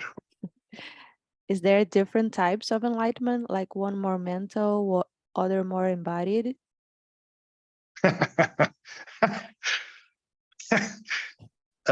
Modern people would have you think that there are different kinds of enlightenments. There's a guy named Christopher Wallace who I like to tease, and he wrote on his Facebook group to his people one time 2 years ago, they said, are you enlightened? Are you realized? He said, my white bindu has been perfected, but my blue and my red are still working. I'm working on those. You know, and here's the goof about that is the bindus aren't chakras or something. You don't work on them. You can't perfect them. They are just a symbol of saying that when you're in the enlightened state of being, you no longer operate as an independent entity of a little bit of energy running around within a big energy soup called the world. And that these 3 bindus represent the enlightened capacities of a human being fully being manifested. For true realization, a person cannot only manifest a realized mind without a realized body and without a realized energy. the great yogini, Yeshitsogil, consort of Guru Rinpoche, Padmasambhava, who became his sole successor, who rainbow bodied. She said, there is no enlightenment without full enlightenment of the body. So our dear friend Christopher Wallace, from our view, is completely deluded in thinking that he has a white bindu that's perfected. No doubt he's erased it from his thread. He tends to say stupid things and then erase it. But that's what he thinks, because he doesn't do practice anymore. He's told another student of mine that he doesn't need to practice anymore because the white bindu is perfected. So yes, the question is a very important question. No, there is no such thing as a full realization without the body and without the energy. But, however, you may express more of a mind approach in your life. Someone else may express more a energy approach in their life. Someone else may express more of a physical approach in their life, because we are these characters expressing enlightenment. Doesn't mean that all three are not fully developed. Just means we have a different expression. And if we express all three, then we are called adept. We're equally expressing all three. You can see an example of this in a popular movie called Little Buddha. I love that movie. Made by Zongzar Rinpoche, I think. No. Zongzar was a, what do you call it? Consultant on the movie, as well as Soga Rinpoche, the Lama who fell terribly. But the guy who made it was Bertolini, right? And so Little Buddha is a beautiful movie with Keanu Reeves in it. In that movie, a little boy, a little white kid, Caucasian kid in San Francisco, is discovered by the Lamas to be a fantastic reincarnation of one of the great masters of all time of Tibetan Buddhism. When he flies to India to become enthroned as this modern incarnation, what we call tulku, a modern reincarnation of this great ancient master, they find out that there's two other kids that they found also are equally empowered to be this master, and they're confused. But the Tibetan Buddhists, being savvy people, understanding the Dharma, realizing we have different manifestations, realize that great masters can incarnate in three separate bodies. One expressing the body of enlightenment, in other words, activity. One expressing the speech and energy of enlightenment. One expressing the mind of enlightenment, and they're all equal. And so all three are then coronated and initiated as this, and authorized as this ancient master come to live in a body. And that's a true story that occurred. The movie was made around a true story. Okay, so there's no such thing as I'm mentally enlightened, but my body still sucks. I'm physically enlightened and I'm mentally enlightened, but you know, my energy is not so good. I can't admit that I'm bisexual and that I'm aroused by guys, you know. No, that means your energy is not clear yet, not awakened, not fully enlightened. So when it's all there, that's when we're really awakened, right? Oh no, I've got these deep hang-ups about how I was abused as a kid, emotions and blah, blah, blah. No full realization yet. That's why psychology is a part of our path. Why we have a Trika psychology, why it's very important to have the proper understanding of psychology and to pursue that path of psychology, because you won't be whole without that foundation. And we never pursue Tantra without a positive and healthy psychology, and as much as we can, a healthy body. Okay, what time we got? Sarah, you can open your mic and ask. Hi, Dharma, can you hear me? Hello, Sarah G. Hello, Dharma Ji. So I was watching the course on the 10 forces of self, and right at the beginning, you said that something we can all agree upon is that we are having an experience of awareness. So our self is like a field where there's the potential for awareness spontaneously arising, if I heard you Yes. correctly. Correct. And so I was thinking about the 6 realms teaching and how you said that like being born as a human is a very auspicious thing. And I was just wondering if like as a human, our field, in a way, this self that you described, this experience of awareness is more clear than in other realms? And if you could talk about that a little bit. Nope, it's not more clear than in the other realms. We're born humans and it's a special opportunity, but we're born into samsara. So all the 6 realms have sort of the same starting point. Does that make sense? Yeah, they're all ignorant of their nature. Absolutely. The great understanding of why the human realm is so precious, well, is first of all, we're ethnocentric, humanocentric, anthropocentric. We see ourselves as the greatest, so our realm must be the best. But there are some advantages, and the main advantage is the great flexibility that's afforded here. We have great flexibility. Other realms are very locked into the karma. Think about a born-again Christian person or a born-again Muslim that you just can't get through to. They just believe the word of the Quran or the word of the Bible, and they're like brainwashed and stuck in it, and they won't hear anything else, and they're so rigid, they won't do anything else, and it makes them act in crazy ways, and they live their whole life like that and die. Okay, that's how the other 5 realms are. The humans are doing the same thing, it just has more variety. So it doesn't look like it's so locked into one place. And it's not based as much on ideologies. It is, though, a bit, but it's much more based on emotional fluidity. Taking the experience of life to be emotion and drama, laughing and crying, we say, right? And just accentuating that every moment. Oh, now I'm like, oh, now this problem. Oh, look at this happiness. Oh, look at her. And we go crazy. So we're doing the same thing.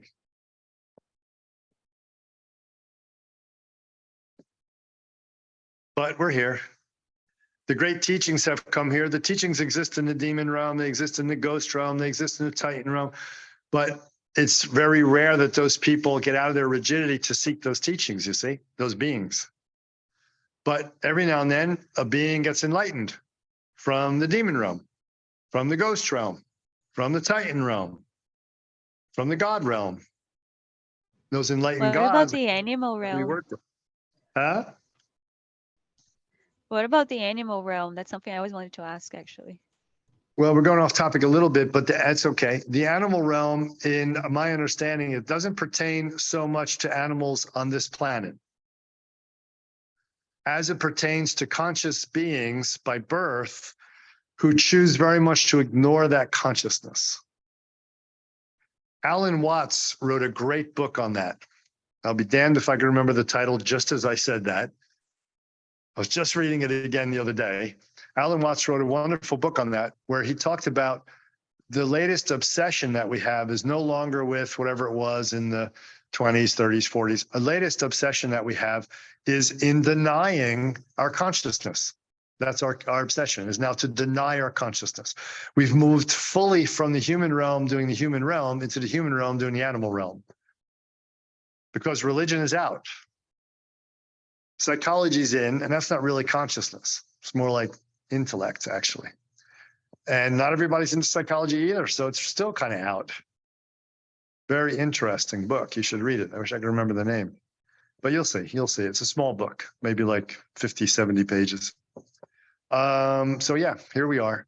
So we have this wonderful opportunity. Now the teachings are alive here with very large lineages, with teaching institutions all over the world, with many countries where the teachings still survive, where it's not illegal to take the teachings, where masters are still alive in those lineages, masters in those lineages who are still enlightened or teaching. Whoa. And so we are really lucky to be in this lineage that I and you guys are in if you study with me. To take initiation in this lineage, because that's the end of samsara in some lifetime if you do. So we're very lucky in this human realm in this way, but we're not inherently more aware because we're born in the human realm. People would like to say that, and teachers, lamas would even like to say it, but it's not true. Just look around you. Are you kidding? We still have war. We went through a whole ice age and reset the whole planet and still didn't learn our lesson. 10,000 years later, we're still killing each other for money, for oil, for safety, for whatever. I mean, we haven't learned anything. 10,000 years and we still haven't learned that love is the most important thing. So human realm will always be this. Don't expect it to be different, but try your best to make a difference. That's all you can do. No attachment, but do your best to make a difference. Make that world in your area a little brighter. First, start with yourself. Any other questions out there? Before I go enjoy this beautiful sunny day. I've been working all morning. I'm going to go to the beach, have a swim. I wish you could come with me. But you have your own nice beaches. Yes, there is another one. In Kundalini Hatha Yoga, we use the body. In puja, the offerings and altar to achieve something greater. In meditation, do we use the mind to recognize the mind? How does it work? Can you slow that down again? Okay. In Kundalini Hatha Yoga, we use the body. In puja... Whoa, stop. Okay, stop. Okay. First thing. Kundalini Hatha Yoga uses the body, speech, and the mind, but we use it through the dynamism of the body. We use all three, and we put them through the dynamism, through the entry point of the body. Next part of the question. In puja, the offerings and altar to achieve something greater. I don't understand that. Is that a question? Yeah, it's just we a use preamble. the altar and offerings to achieve something greater. Greater than what? We have no idea what she means. In meditation, do we use the mind to recognize the mind? Wait, whoa. I want to go to the second one. In puja, we use offerings and the altar to achieve something greater. I don't think it's a question. It's just, yeah, I think so. I think it's just a preamble to get to the meditation. Well, we use the altar and the offerings, but those are two things that are outside of ourselves. Sukha translate, right? These are two things that are outside of ourselves. That is never what we do in the path. That's never the focus. In way of water in puja, we are using our mind. We are using our energy. Durgamurti. We are using our body, our own faculties. We are not using the outside faculty. Those outside faculties are what we focus on to bring to fusion the body, speech, and mind only. Nothing special about those outside agents, okay? All right, then the last part was meditation what? In meditation, do we use the mind to recognize the mind? How does it work? In meditation, we use progressively trained levels of awareness to thin out and subtleize the grossness of the mind and its attachment on concepts, on forms and energies, such as emotions. And when enough of that has been thinned out, then we simply jump out of the mind into the other, which has been developed as a kind of tranquil abiding, waiting for this moment when it can jump out. Nothing we do in meditation or puja or Kundalini Hatha Yoga can directly cause our enlightenment, because our enlightenment is inherently already there, but it's needed to bring it out. You create an environment where you are recognizing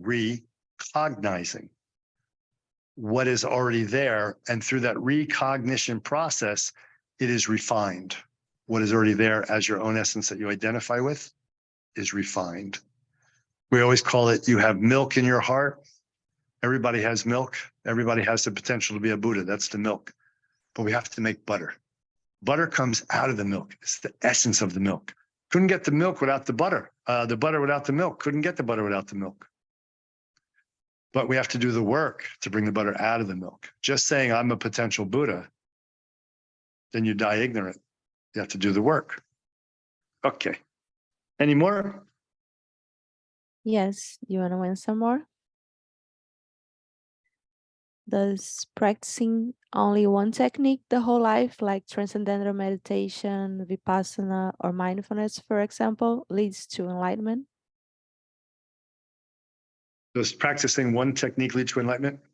Yeah. Okay. I'm really glad whoever asked this question, who asked this? It was actually something we came up, like something that our students and clients sometimes bring it up. Okay. It's a very important question. And part of the problem started with, I think, TM, Transcendental Meditation, and started with Vipassana. Let's use the Catholic Church as an example. If I want to know Jesus as my Lord and Savior and recognize him in my heart, I follow the Catholic Church teachings or Orthodox Russian teachings or whatever, just as an example. But you're familiar with the Roman Catholic Church because you were Portuguese founded, so we will go with that example.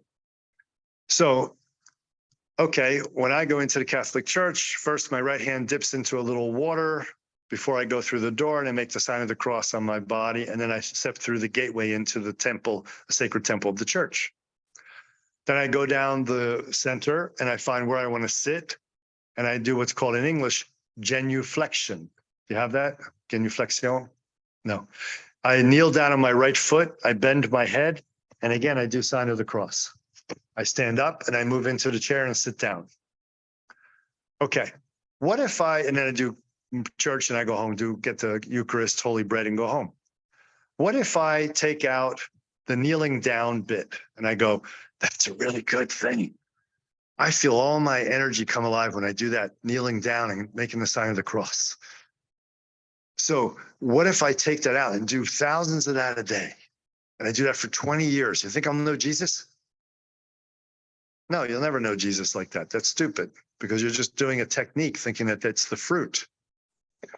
If we take a technique of the path and put it into the position of the fruit, the result of the path, we have view, darshana, method, upaya, and fruit, phala or siddhi, attainment.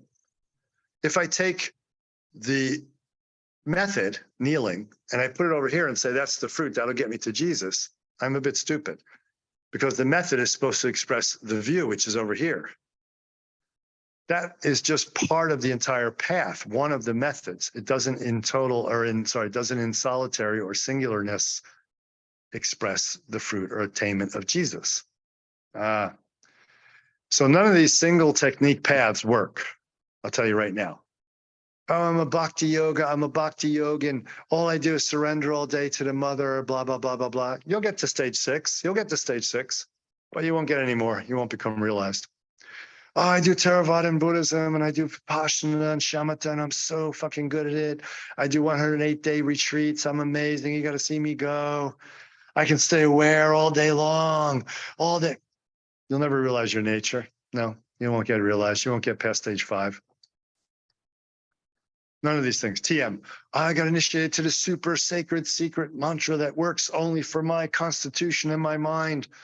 Yeah, excellent. That's a good mantra for you. It takes all my energy and brings it right to God. Yeah, it brings it to God, but it won't make you God. So no, that won't work either.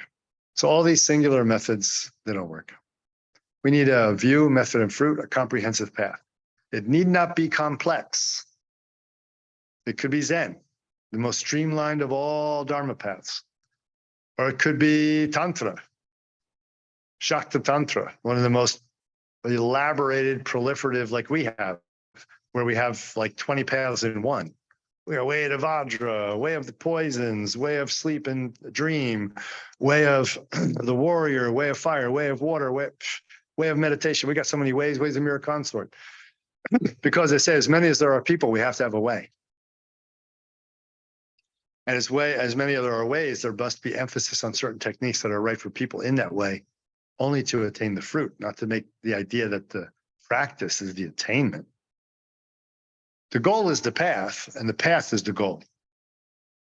Not the technique is the goal, and the goal is the technique. No, goal is the path. Path is the goal. Path includes view, method, and fruit. Very good. One more. Uno más. In the way of water, we talk about devotion. We talk more about devotion, and in the way to meditation about surrender and letting go. Would you talk more about if they are similar or different? And the jokes from Sukha, same, but different. What's different? Meditation and way of water? The devotion and the surrender. If devotion is different than surrender? Mm-hmm. Am I getting that right? Is devotion different than surrender? It's like same, but different, like in Thailand. Okay. Devotion and surrender are different. Surrender is a very, very deep principle of our path and our practice, without which we will never get realized. In fact, Dingo Khyentse Rinpoche, on his deathbed, they asked him, give us the one thing, Rinpoche, one thing we need to do to be realized, because, These are people that don't have a lot of depth and they don't have a lot of time. They're like, please give us the one thing to practice. We're so busy. I got 20 kids, 5 jobs, man. Help. He said, here it is. Resist nothing. What he's saying is what we call sharanagati. In Sanskrit, we call sharanagati. Ganesha Sharanam, Sharanam Ganesha, Ganesha Sharanam, Sharanam Ganesha. Why do we sing this to Ganesha? Why do we sing sweet surrender to Ganesha? No resistance to Ganesha. Because he's the one who takes away our obstacles. Guess what? If you have no resistance, you have no obstacles. Duh. Wake up, call. If I have no resistance, I have no obstacles. If I know how to surrender, I have no obstacles. I go directly to my essence. Ganesha Sharanam, Sharanam Ganesha. Yeah, exactly. That's why that's the only kirtan I really do. That one. None of my students like it, but that's what I do. Because that's the reminder that the operative principle underlying all our practice and the fruit of our path that is essential to take us from stage 6 to 7, absolutely essential, is sharanagati, surrender, non-resistance. Okay. This means also non-resistance where, let's say, I need to do something and it feels like it's going to be strenuous. And we say, oh, well, that's strenuousness. That's a kind of resistance. No. Don't delude yourself. The resistance is you're having resistance to doing something strenuous because you're a lazy bugger. That's different. You're resisting doing what you need to do. That's totally different. Okay. So that's surrender. That's sharanagati. When we get, and that's totally essential to moving into stage 6. You've got to have that or no stage 6 will come.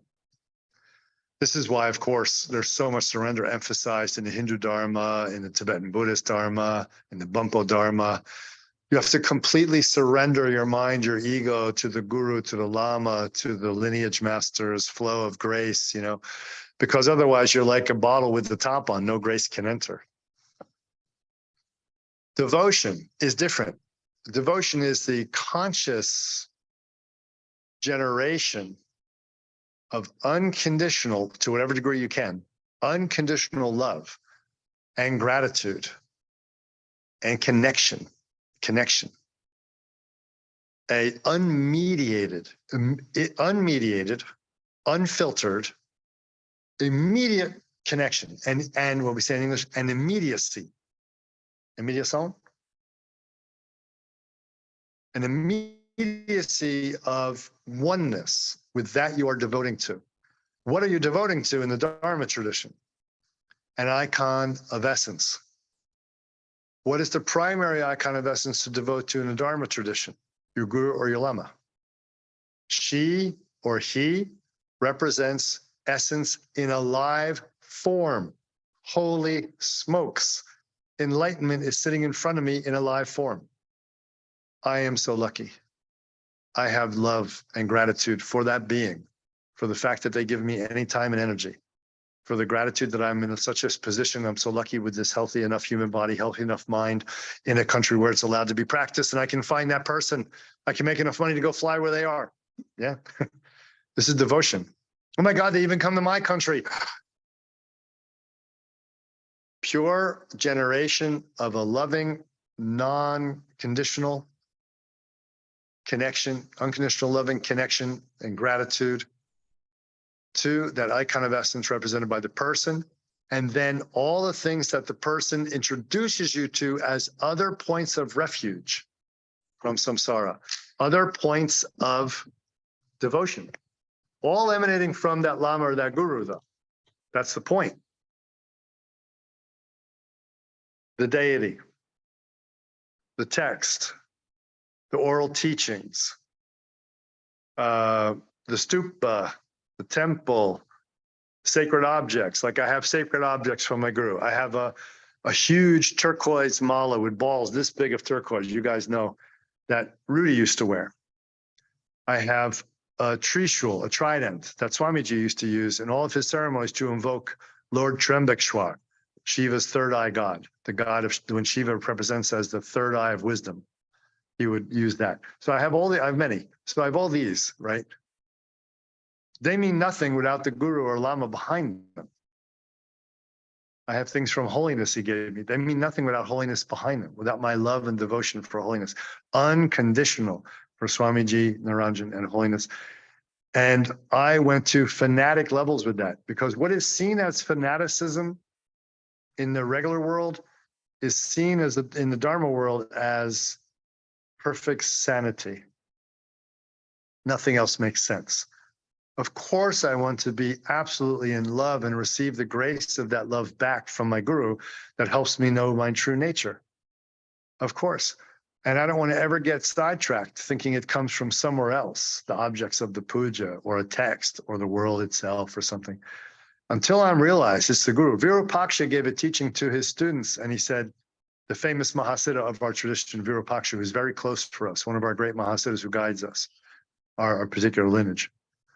He said, I am one with this universe. I am one with my essence, directly, unmediated, realized as my own nature, needing nothing.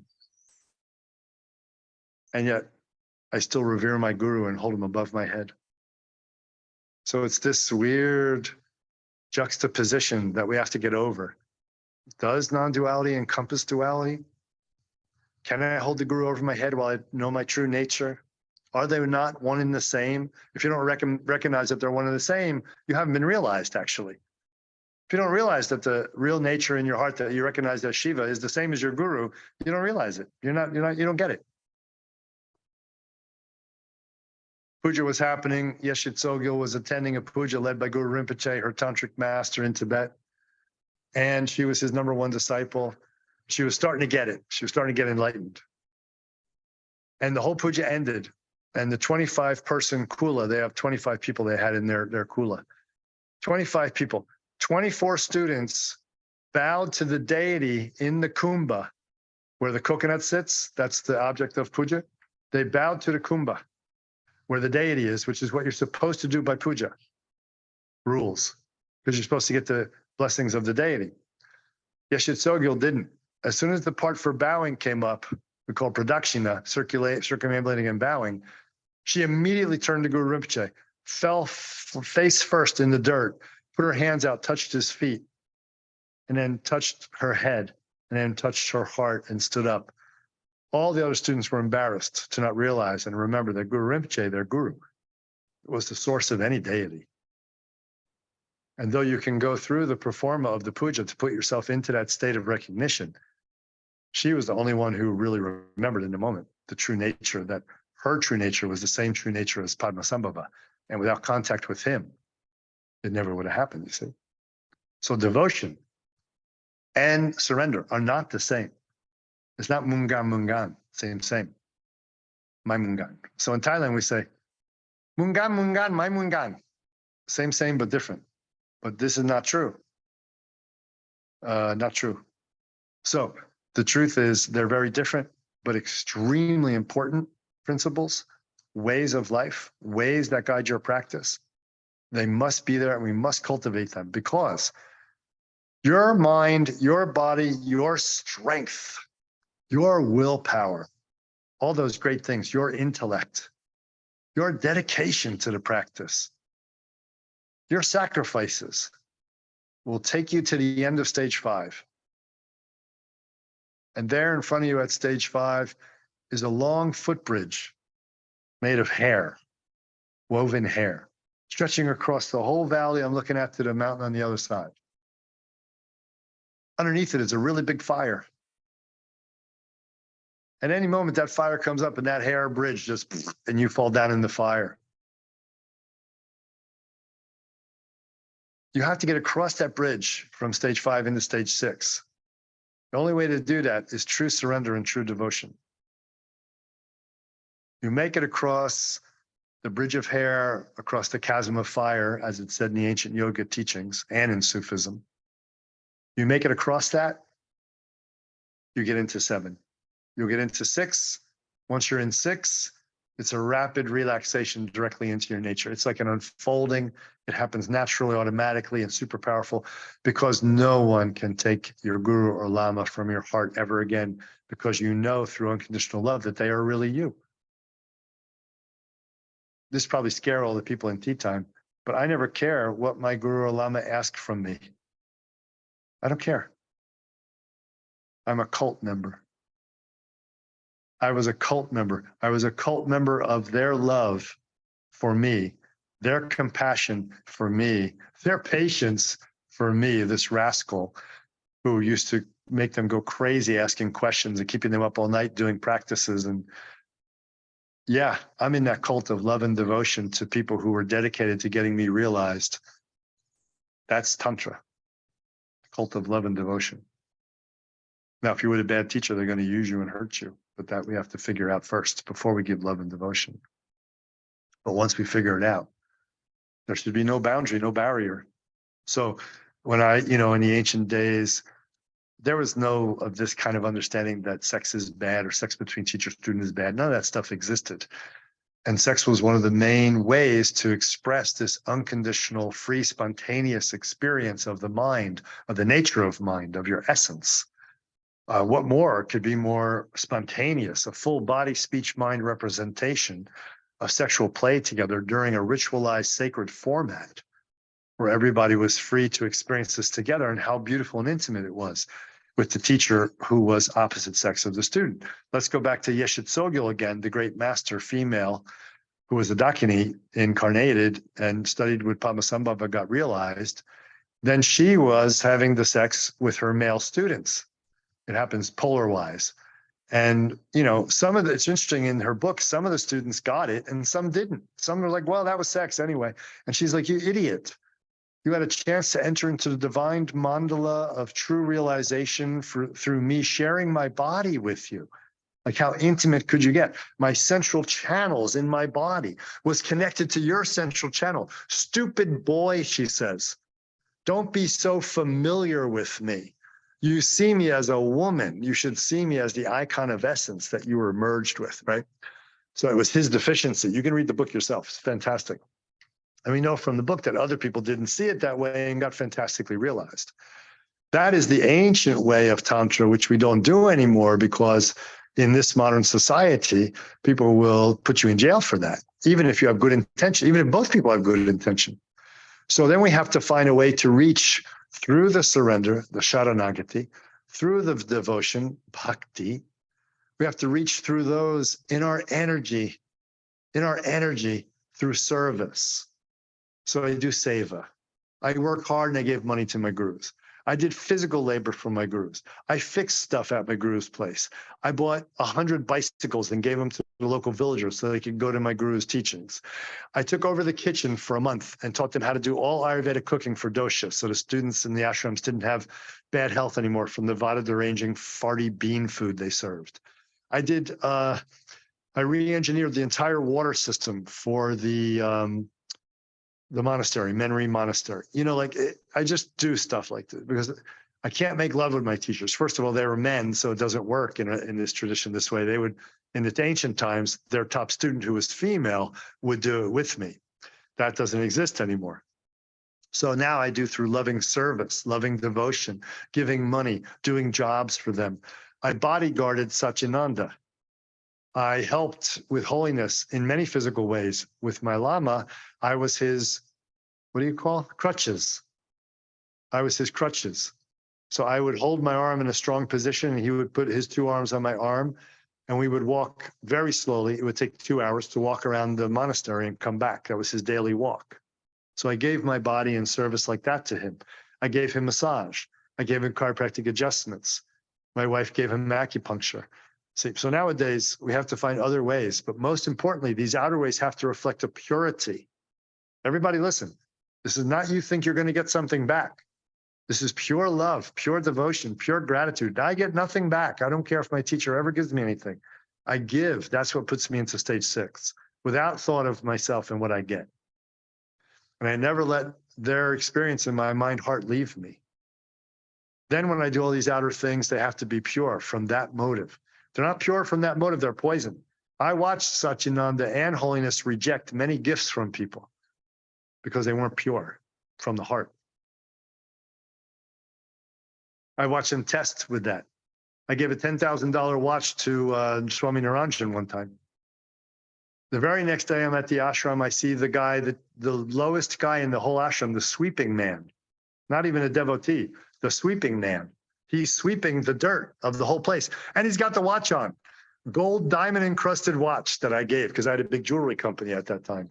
And I gave one as a special present to my Swami, my guru brother who was acting as my guru in my guru's absence. And I was like, I just laughed. I was like, awesome. No attachment. I give from love. I don't care. This is the place you have to come from. They'd go, oh, $10,000. Oh, they'd go, yes, Swamiji. Oh, it's so beautiful. You gave it away. Then they go back to their room. Bastard. Oh, doesn't even appreciate how hard I worked for that. Doesn't even understand how much I love him. You don't love him. When you have that idea, that's not love. That's a transactional relationship. You might as well be with a prostitute, you dumbass. I know you don't maybe understand my words, but if you're advanced students here, you're going to understand my words if you have intelligence. You cannot be a prostitute. You have to give for free. Give for free.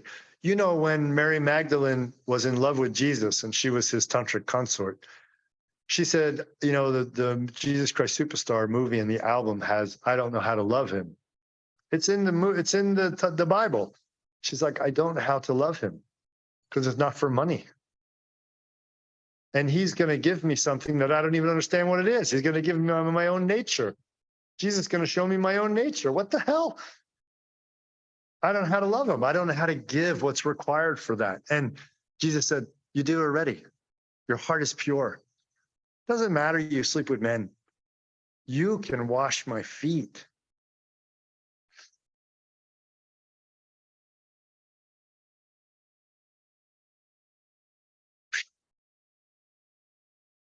Nobody else. No 12 disciples were allowed to wash his feet.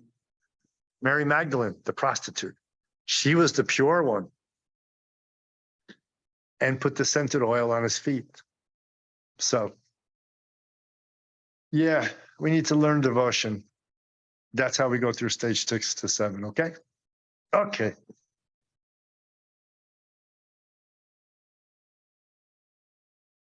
All good? Tea time? Yeah, thank you so much. You're welcome. You advanced students can take it from there. If anybody has more questions, I'm confident you'll be able to answer. Thank you. Everybody, be good, do good, love everybody. Okay? Be a good person. That's the most important. Everything comes from that. I'll see you next time I'm in Brazil, or you come see me. Okay? Om Shanti Shanti Shanti. Tattvamasi. Tattvamasi. Shivaham. Sarvamangalam.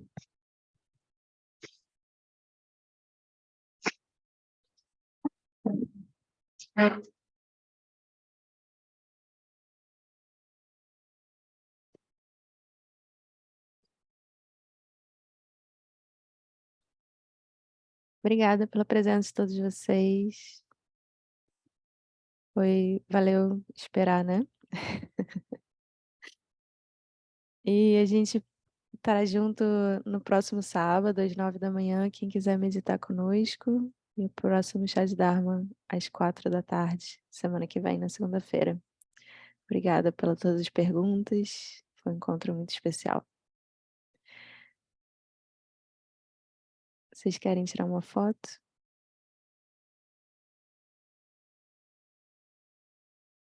Isso que pode voltar, acho que a gente pode até interromper a interpretação, né?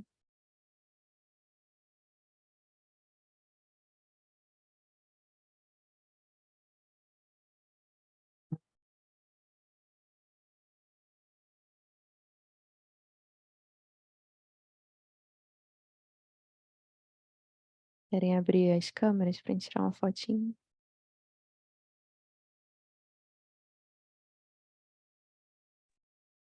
Maravilhoso, Shiva. Foi, né? Saudade de você. Bom te ver. Muito bom. Obrigada.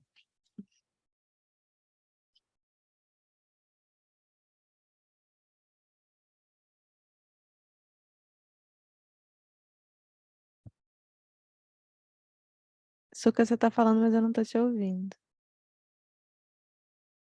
Deixa eu mudar pro português. Oi, alguém fala para a Śivapriya para ela me cortar como intérprete, porque eu não sei sair. Eu também não sei tirar, mas agora eu tô te ouvindo. Então tira foto sem mim. Tá tudo certo. Não, você saiu na foto, eu tiro outra agora.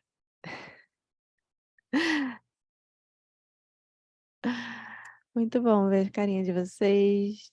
Foi um dia muito especial. E a gente se vê sábado. Tchau, tchau.